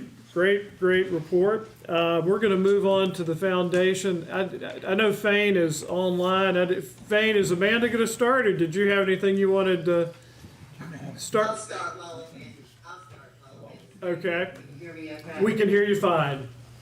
Okay, fine. Our board met last week, so I'll just mention a couple of things, and I'll let Amanda give you a great director's report. One thing is that they did complete their audit and received a clean or unmodified opinion. So congratulations to the foundation on a great outcome on the audit this year. And the other thing that we monitor in conjunction with making sure that we report back to you is our endowment. So I'm very happy to report that as of October 31st, our endowment is at $9 million, due in a large part, honestly, to the gains in our investment portfolio. So we have had some tremendous gains that are improving our endowment. Although Amanda and her team are consistently and constantly working to identify additional endowment donors and to work with our existing endowment donors to increase endowments. And those are the two things I wanted to point out, and then I'll turn it over to Amanda to talk about some exciting events that we have had and events for the future. Terrific. Thank you, Fane. And Amanda, we'll let you get started. Thank you. I will just follow up on what Fane said about our endowment. We were approached recently out of the blue by a person who started an endowment a very long time ago. I don't recall how many years ago, but he had said he has neglected this fund. Now that he's retired, he wants to contribute and ask his friends and people he knows in the community to contribute in a significant way. This fund is very specific to meal plans, which, as we know, huge priority. So Jared Martin, the Director of Development, and I are working very closely with him to figure out a way to get him to increase this endowment and continue our success in supporting our meal plans. So it's too early to announce anything specific, but know that we are continuing to work on that huge priority need for the school. It is a very, very busy time for the foundation. Very busy. It is our end of year campaign. We are trying to get those dollars in before the end of the year and before tax laws change. So if that's an incentive to any of you, just take advice. We are actively soliciting donations for Hadestown, the collaborative musical that I am sure you have all heard of several times over. We have a ton of proposals out. In fact, our development associate, Tina Hansel, and Aaron Gill from the drama department collaborated on a grant application and spoke to this grantor yesterday. It seemed to have gone well, so we will keep you posted. But we have a ton of asks out for Hadestown donations. So if anyone knows of anyone who is a particular fan of Hadestown, would like to help us fund that musical, we would be more than happy to talk to them. The foundation is also hosting a talk back with the students and some of the production team for that production on April 15th. So mark your calendars, you will be receiving an invitation. It is a great time to connect with our donors, the foundation board members, and just anyone that is present at these events. We use these as stewardship events for our donors. It's a really great time to learn about that. We kicked off our employee giving campaign, and we're looking for at least 50% of employees to give. We're really looking for participation and not necessarily dollar amount. And the reason for this is we get asked very often in grant applications, what % of your board gives and what % of your staff and faculty give. It is a huge, huge indicator What was that first thing you said? Board? What percentage? Yeah, the board. The Board giving? Yes, yes. And staff giving. Right. They do ask that. They do mean the foundation board, but of course we would extend that offer to all of you as well to be included if you so choose. But we often get asked those questions, and it is a really good testament to the foundation if we can say, we have a very large number of our employees. The people that are closest to this organization and really care deeply for it are able to contribute in additional ways. It's a really good win for us. Grantors love to hear that. Donors love to hear that. And I love to shout it out in the rooftops if it happens. So we're working on that. Dr. Burns in his report mentioned the alumni efforts, and we are collaborating with the alumni department to continue that. And again, we're looking for alumni participation, not necessarily dollar value, because our youngest alumni are our oldest alumni are early 40s, so they're getting to the point where they are able to make these contributions in a significant way. So starting out with these graduating seniors and introducing them to philanthropy will help us play the long game that is fundraising. In the future, they will continue to give back to the place that helped them. So that's really exciting. We are in preparation for our upcoming Songwriters in the Round event in Greenville. You heard from Dr. Adderley that we had much success with our Beaufort event.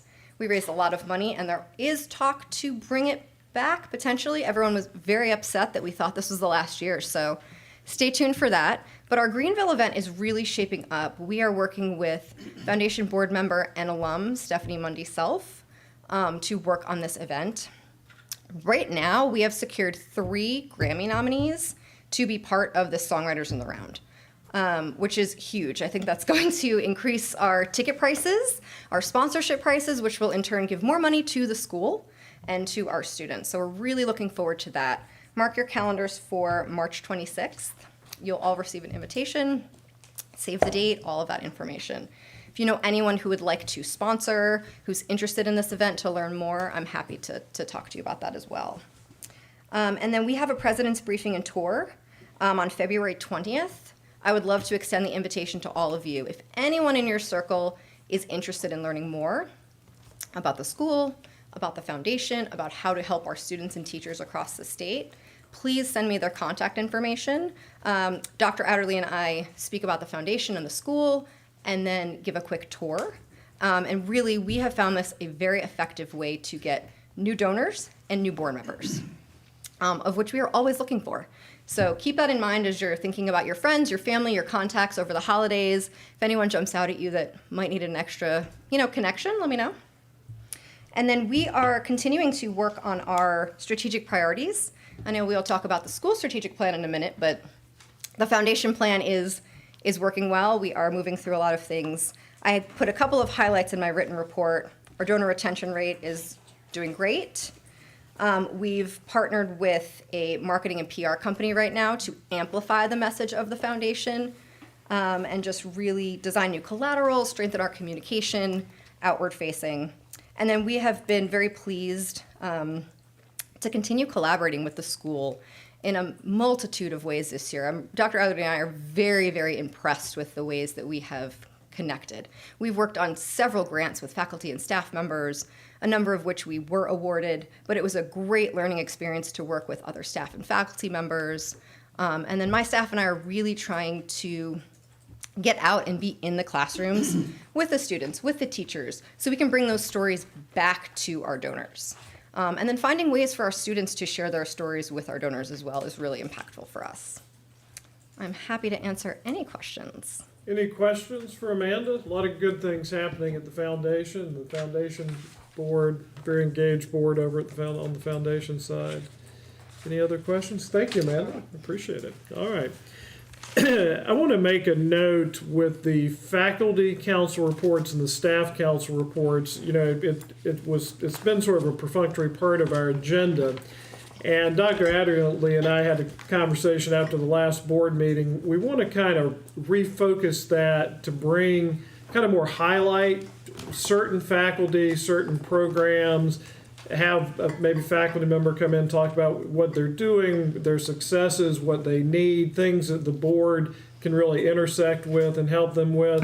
and the same from the staff side. And we felt like the reports were more becoming reports on, the council met and we met at lunch and, so whatever. We wanted to really do something that highlights faculty and staff more specifically. So we're going to begin doing that at the next meeting. And I just want to emphasize that we're not removing the faculty and staff from the agenda, but we just want to have it intersect in a more meaningful way with the work of the board and what we can do to help. In the interest of time for this meeting, we're not having reports. The reports are in writing in your packet, so you've got those. What we want to spend the rest of our time on today is talking about our new strategic plan. So if you remember at the last board meeting, we were in the process of recasting our RFP to find a consultant to help us with the strategic plan. We went back out. We had terrific responses. And Andrew Salibi, Irv, Amanda, Cedric, and myself, I think it was all that were on the committee, all served on the selection committee with state procurement to go through the process and select a new vendor.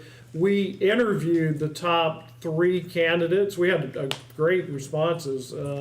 They came back. We selected the top 3. We interviewed them, and one group really stood out, and that was the group that was selected. When you're buying professional services and selecting someone to help you with something like this, it's not you don't want to go with the lowest bidder. So we recast this so that we actually could talk to the vendors and get a sense for what they could help us with.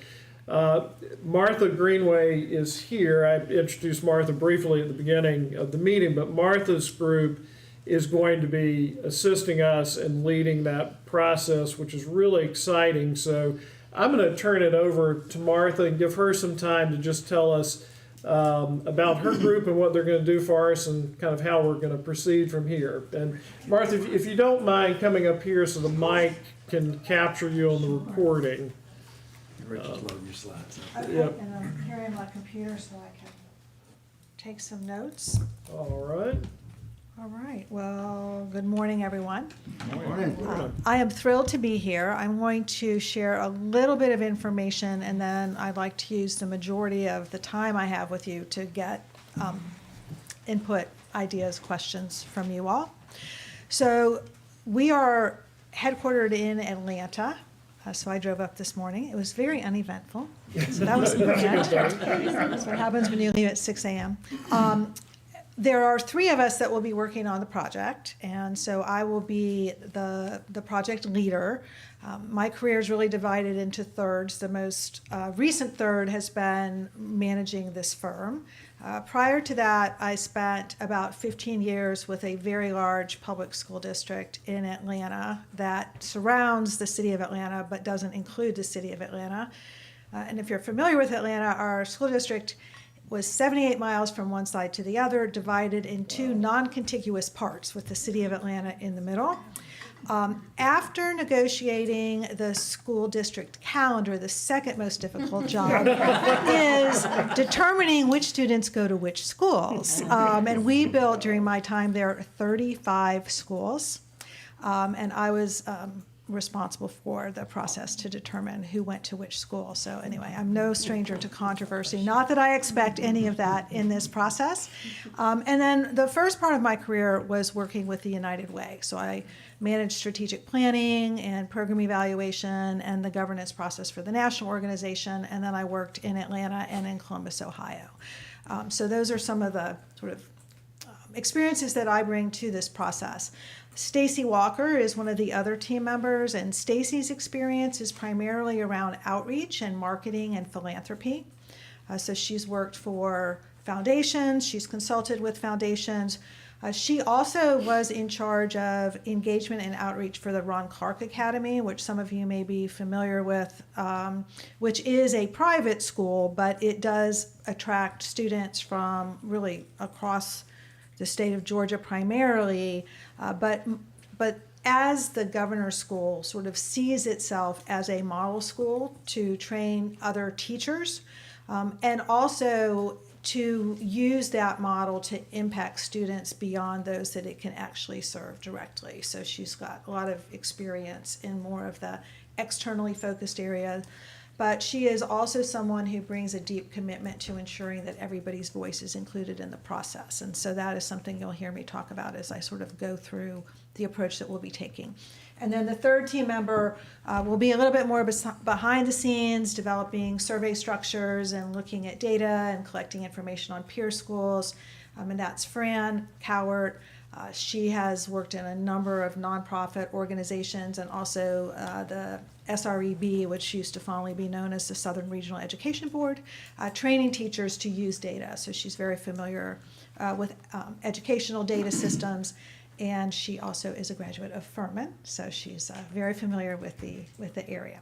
So with that, let's go ahead and go to my first slide, and I'm just going to talk a little bit about our process. In some ways, it might be a little distinct from public sector strategic planning processes in general.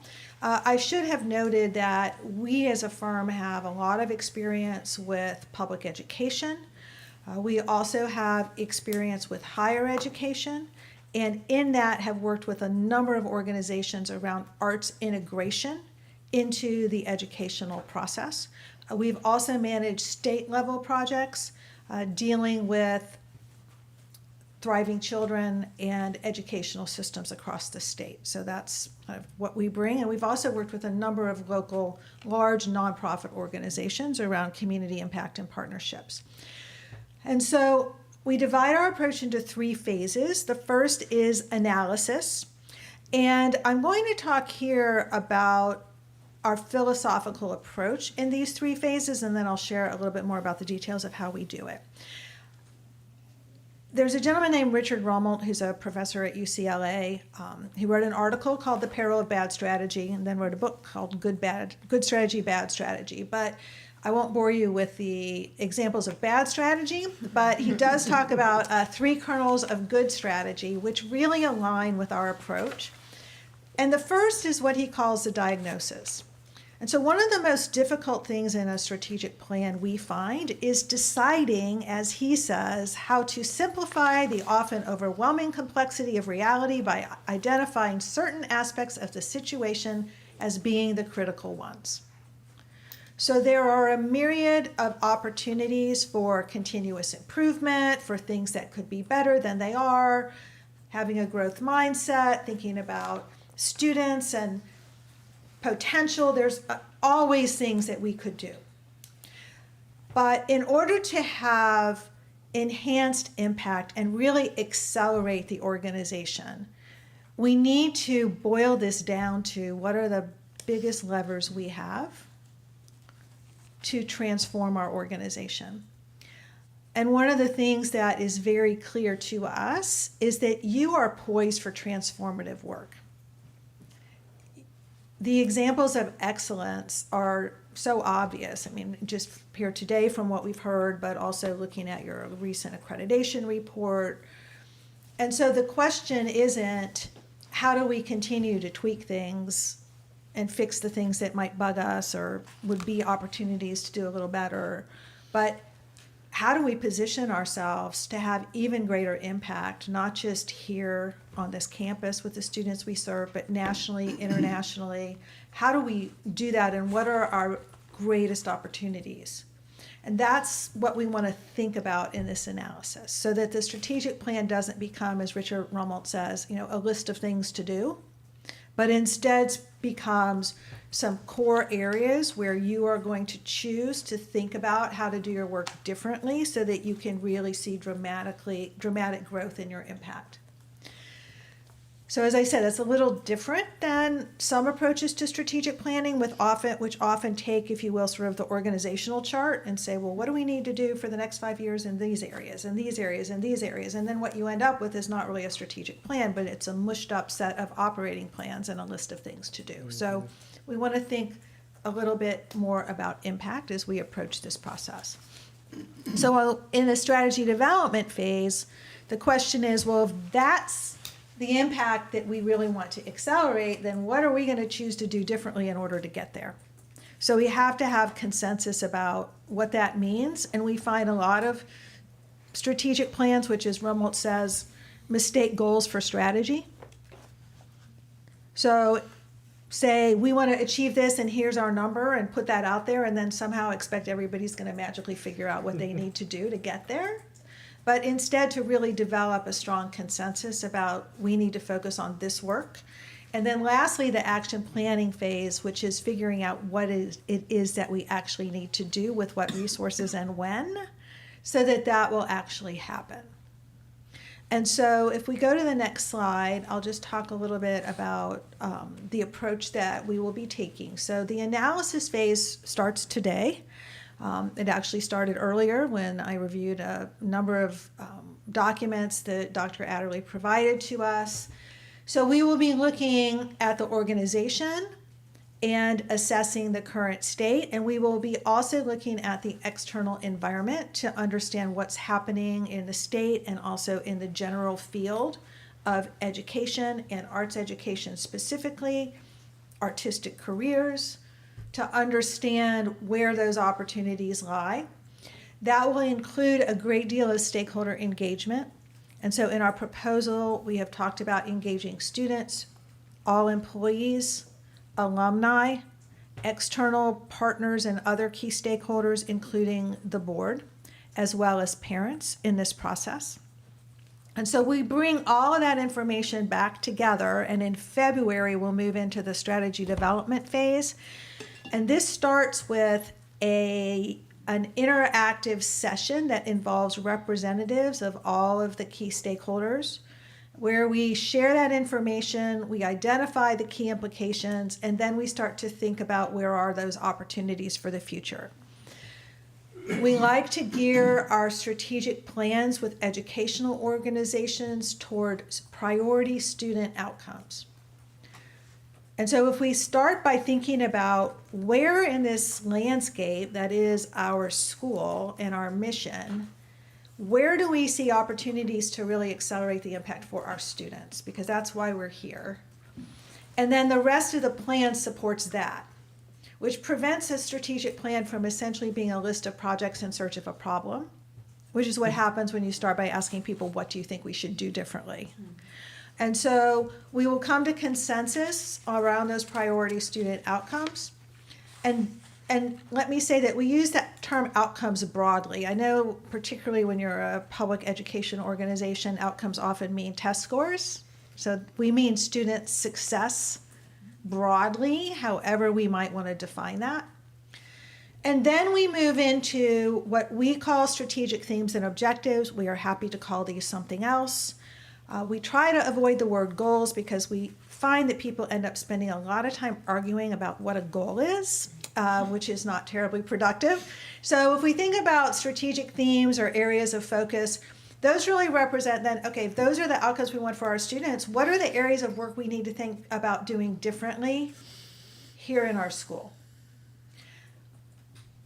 Each of those would then have specific objectives for the things that we want to do and accomplish within those strategic themes or areas of focus. And only after we see that, we discuss that, we think and get feedback on that, do we move into step 5 when we think about the strategic initiatives, which are, if you will, the major projects that we're going to put in place over the next 5 years to accomplish those objectives. So things only get on the board if they line up with what the analysis has told us is our, quote, diagnosis and our guiding policy, so to speak. And then, so that work's going to happen pretty fast in February, so that in March, at the March board meeting, we can bring that work back to the board to review, provide feedback on.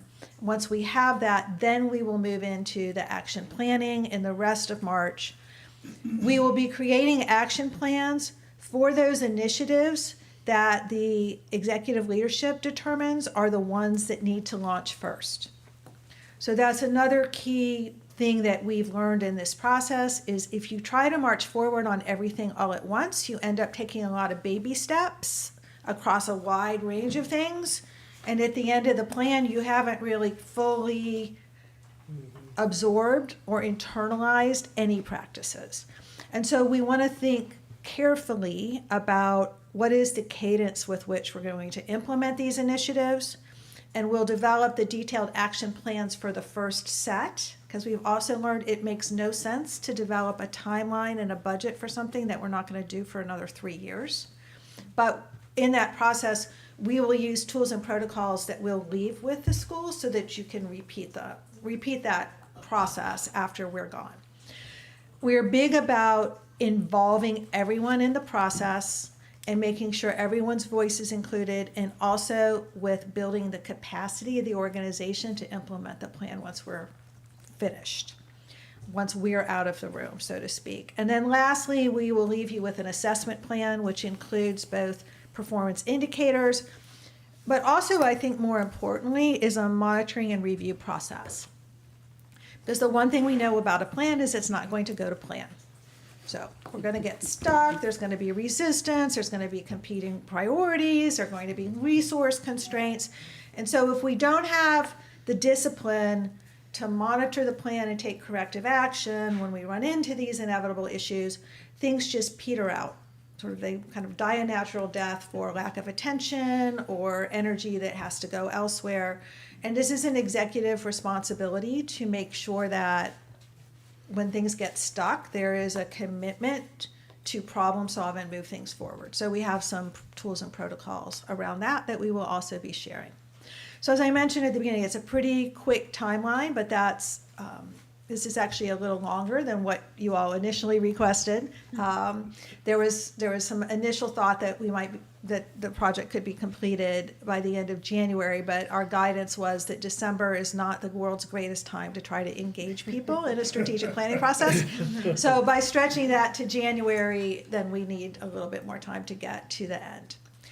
So I'm going to pause here, and if we want to just go to the next slide, see what questions you have.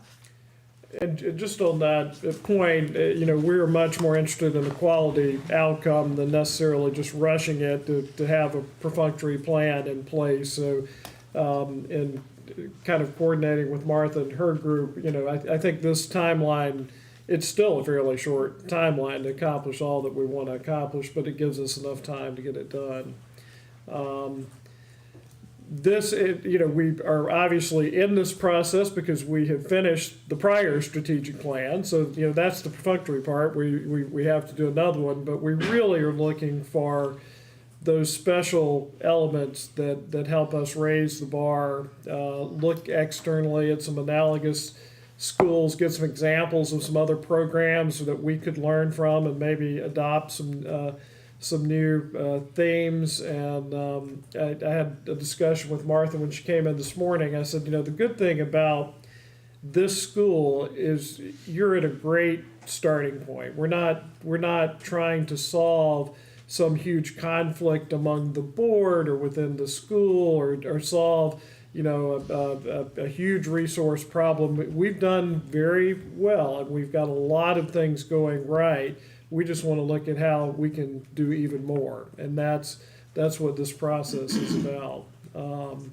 But any questions for Martha? This is your chance to interact with her initially. Again, we were very impressed with her group and some of the projects that they have done with other institutions that we think will help us get to a similar outcome.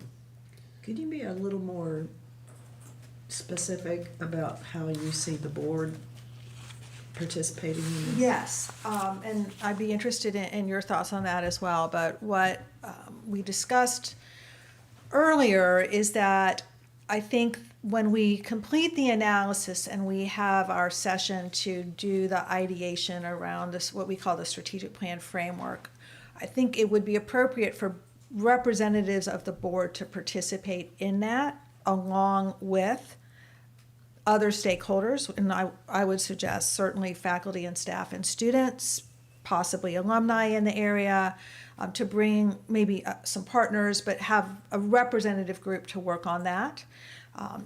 And then the board would then review that strategic plan framework and provide feedback before the detailed implementation work is developed, so that we're not building out specifics without making sure that the direction is aligned with what the board would expect to see. And correct me if I'm wrong too, but prior to that, sort of in your information gathering stage, what we want to do is have small groups of board members. We'll do it virtually via Zoom with Martha's group so that every board voice is heard and we all have input. But Martha's found that, sometimes the smaller groups really allow, it's better than speaking to everybody individually and we all espouse our individual priorities and then we don't know where everyone else is. But the small groups really sort of help get those ideas on the table initially. So that we're going to do time-wise. As soon as possible, As soon as really. okay, And so I am going to ask you a couple questions in just a second, but you haven't had time to reflect on those. So what we'll do is following this, probably shortly following this, we'll send out a sign-up process, right? So there'll be multiple virtual meeting times, and there will be 4 or 5 slots per each. We have to figure out how as not to tip into a quorum. Yeah. But and then you can just sign up for the one that works the best for you, and then we'll have a virtual conversation with either Stacy or I around what you would see as important and any concerns or thoughts that you want to make sure that we're considering in the process. So every board member will have an opportunity for that level of input in the analysis phase. So it makes sense. Any questions process-wise? So be on the lookout for that email. And Check your new email account. It'll probably come from Ashley. Yeah. In Dr. Adderley's yeah. office. And so the other thing I just wanted to ask, since I've kind of thrown all this information at you, if you just want to hit the next, just thinking about this process that's facing you, like, what are your hopes? If this worked really well and accomplished what you would hope, what would that look like?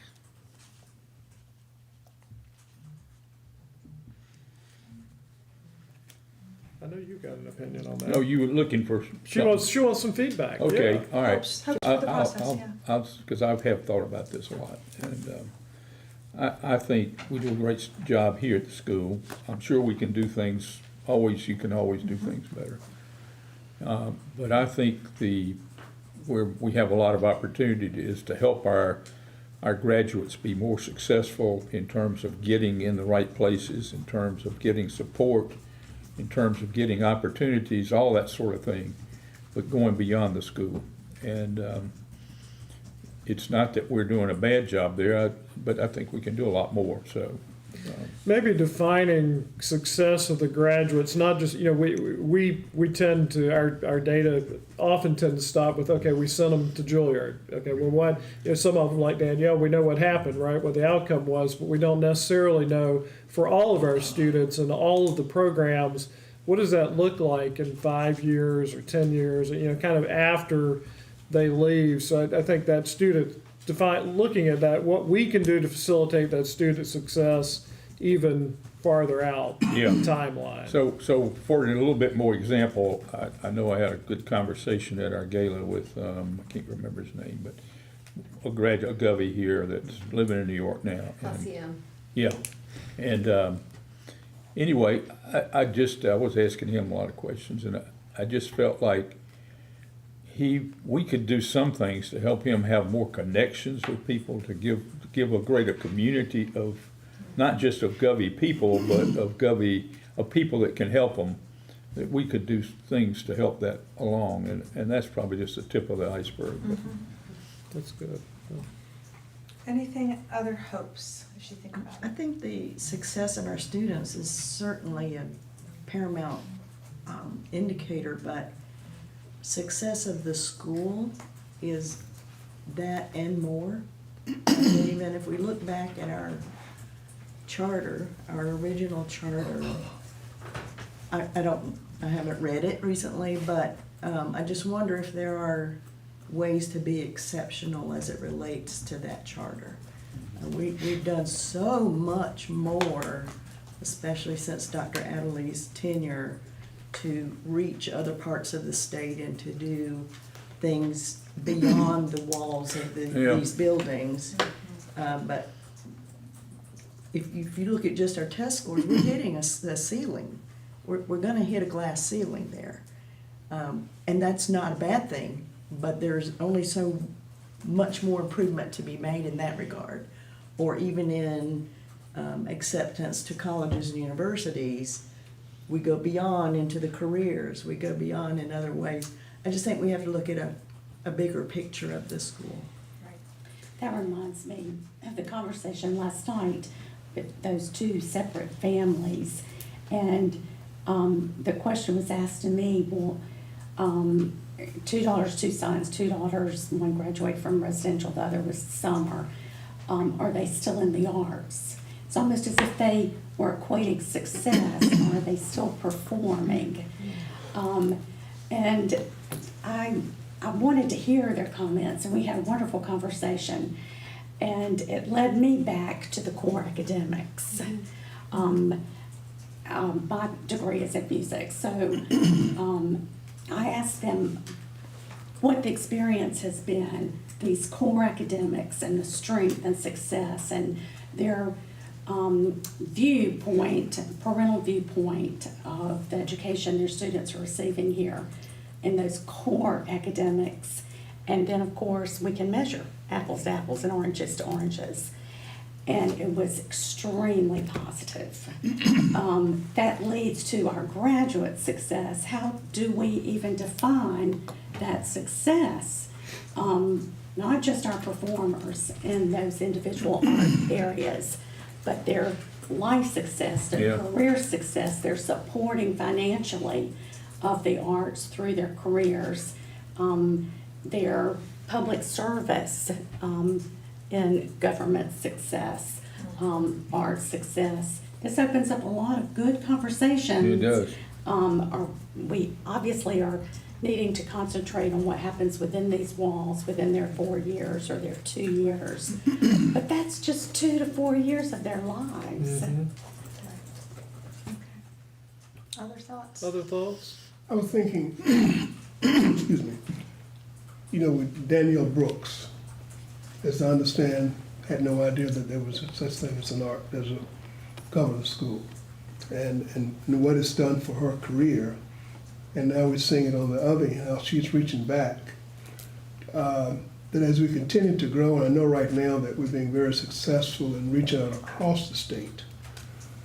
And as we do that, and other staff members, other graduates go and become even faculty members, who will in turn build their own programs, which in some ways it's good that they're building a program, but it has to be even more of an effort to continue to reach those areas, and particularly some of those underserved areas that we still pull those students, because I think that what it does for the entire state, that we have faculty and we have former students who are building programs, but we're continuing to go out and find those students and offer those students and provide the kinds of experiences that will enhance what they do, but also what it does for this. Because your students, your pipeline, if you don't have the students, any school doesn't exist. And so that we continue to maintain that fervor for going for and looking for those diamonds in the rough, per se, go out there. Yeah, so this is a very, very helpful perspective. I think the last thing I just wanted to ask you about, and then I have one very technical question, but if you want to just click again so it's up there on the screen. Are there any concerns or fears you have about this process? Like things that you're thinking, oh, I hope that doesn't happen, or About the process or about the school? about the process, not the Okay, school. okay. About the strategic planning process. Okay. Anything where you're like, oh my gosh, I hope that doesn't happen, or I've seen this happen, and it didn't work. Any fears or concerns? I just don't want to get bogged down. don't want to be, bogged down. okay? Often the process gets very heavy and muddled, but I value your background and experience to help us keep up with that. They're on a short leash, fairly speaking, so they don't have time to get bogged down. Right, they don't- I don't have time to get bogged down. But as I hope you heard in the kind of intro, I think a lot of this is about getting through the noise, and really landing on, here are the 2 or 3 areas that we can really accelerate, and here are the 10 or 15 things we're going to really try to get done over the next 15 years. Or, excuse me, 5 years. So, not 15. I think the final question I have, which is much more tactical, but I just want to ask it while you're all in this room, as we think about people outside the school that we should really hear from in this process, I'm just interested, because we need to go ahead and get that lined up probably before we speak to you again. Any ideas about specific individuals or types of individuals that you think we should hear from that are outside of the school? I would say donors and potential donors, not necessarily our list of donors, but people who are known to be good philanthropists. Okay, so That donors maybe and not be potential. supporting us, but, you can't support everything. It's not I would think principals, to see what is their thought when they know of a student in 11th grade who's looking, are they looking at that as a positive thing? Both for their band, their orchestra department or whatever. Or are they looking at it as, this is a great thing for the student? Or are they looking at this, oh, I'm losing the student? I mean, we could get any further and say the band director, the orchestra, but the principal maybe even, what is their thought when they think of this school downtown Greenville? Yeah. Just what's your thought? Yeah, absolutely. And on the other end of that, thinking of the students when they're graduating, I would say getting some input from admissions and higher ed institutions, especially in South Carolina, would be beneficial. Yep.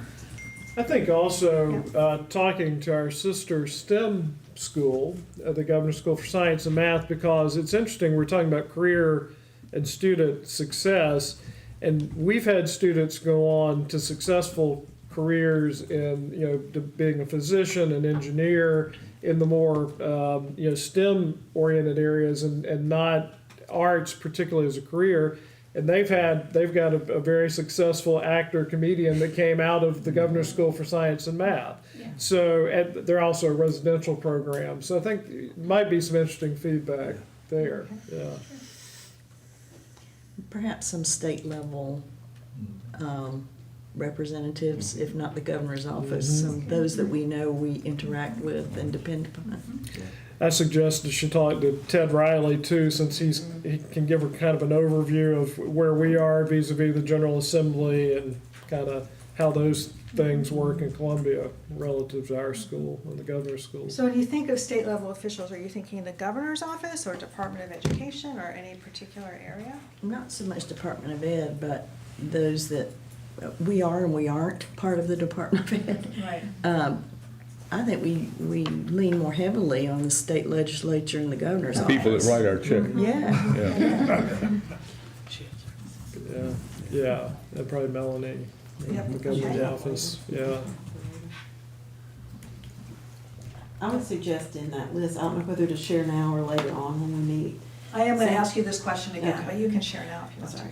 We're interested in what you have to Roger say. Simpson and who is the Visual and Performing Arts Oh, yeah. lead in the State Department. Yes. Yeah. And or Kim Wilson, who's the director of the ABC Institute. So they were very much partners. Yeah. Or someone at South Carolina Arts Commission, David Platt. That's a good idea. Carol and I were beaming names to each other across the room. But those are some really key statewide partners in arts education that we are on committees with. Carol's leading, a really important initiative for arts education in the state with Kim Wilson. So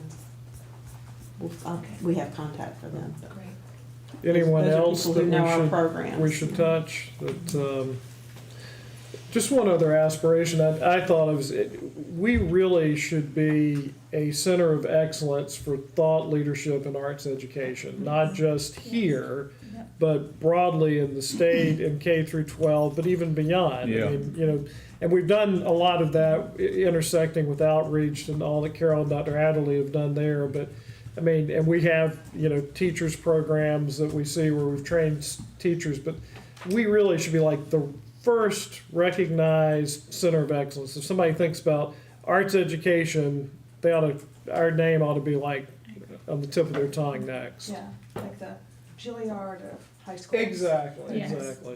Exactly.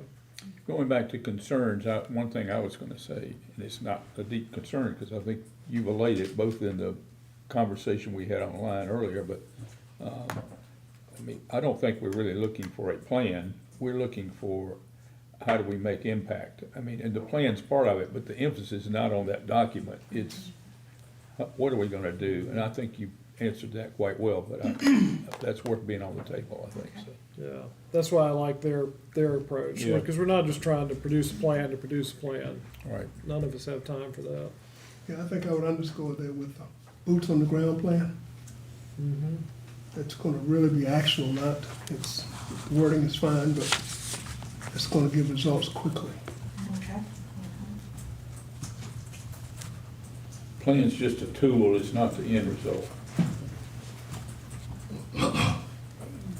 And one thing we do try to balance are what we call quick wins, so that people don't feel like it's just a slog and we got all this stuff happening, but nothing's actually changing. So some things that we can implement quickly and see change, but also recognizing that some things need to come later and require more preparation, and having a balance of those. All right, anything else on top of mind right now?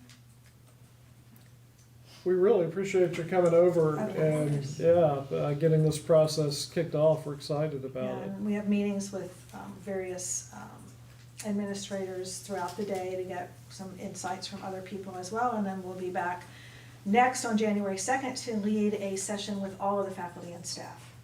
So we'll be giving everybody an opportunity to have input, and so you all can look out for an invitation to have another conversation with us in a smaller group, and we'll send you the questions in advance so that you can think through them. All right, thank you very Great, much. thank you. We've got one other quick business item, I think, with the telework policy. Do we need to vote on that? I'll let you or Betsy or whoever Just a explain bit that. of insight on that.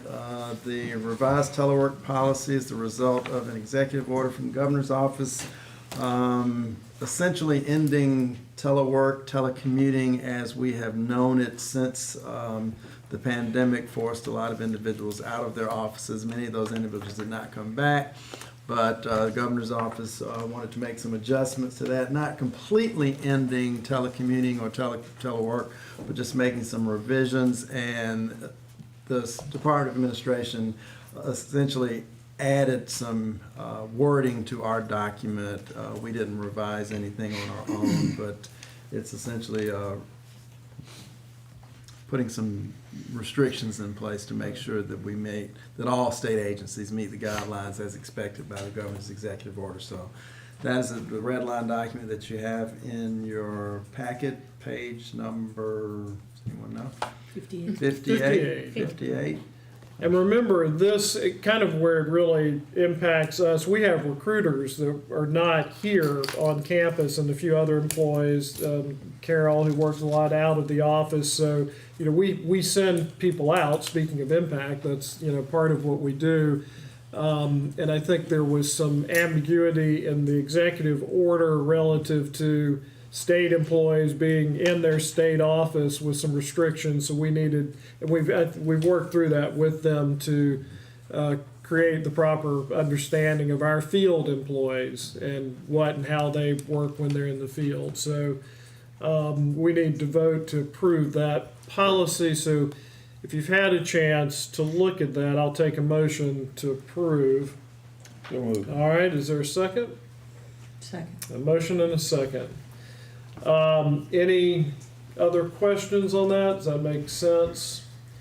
If there are no other questions, All those in favor say aye. Anyone opposed, nay? All right, that carries. And you're attached to the agenda, and I'm not sure where it is in the iPad, but our next board meetings are on here for next year, so. Page 2, all right. Please, please make note of those. If anyone has substantial conflicts or anything we need to know about, let Cedric and me know, but these are kind of in line with our normal meeting cadence. So we'd like to go ahead and publish those so you have those on your calendar for next year.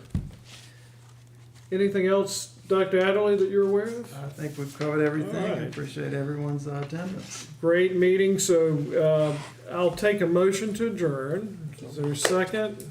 It's a motion, second.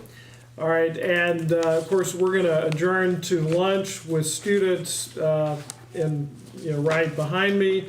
And those of you who are going on tour after lunch, we've got a tour. You'll be really impressed to see the campus for the first time. And see the students in action. That's where you really learn about the institution here. All those in favor of adjournment, say aye.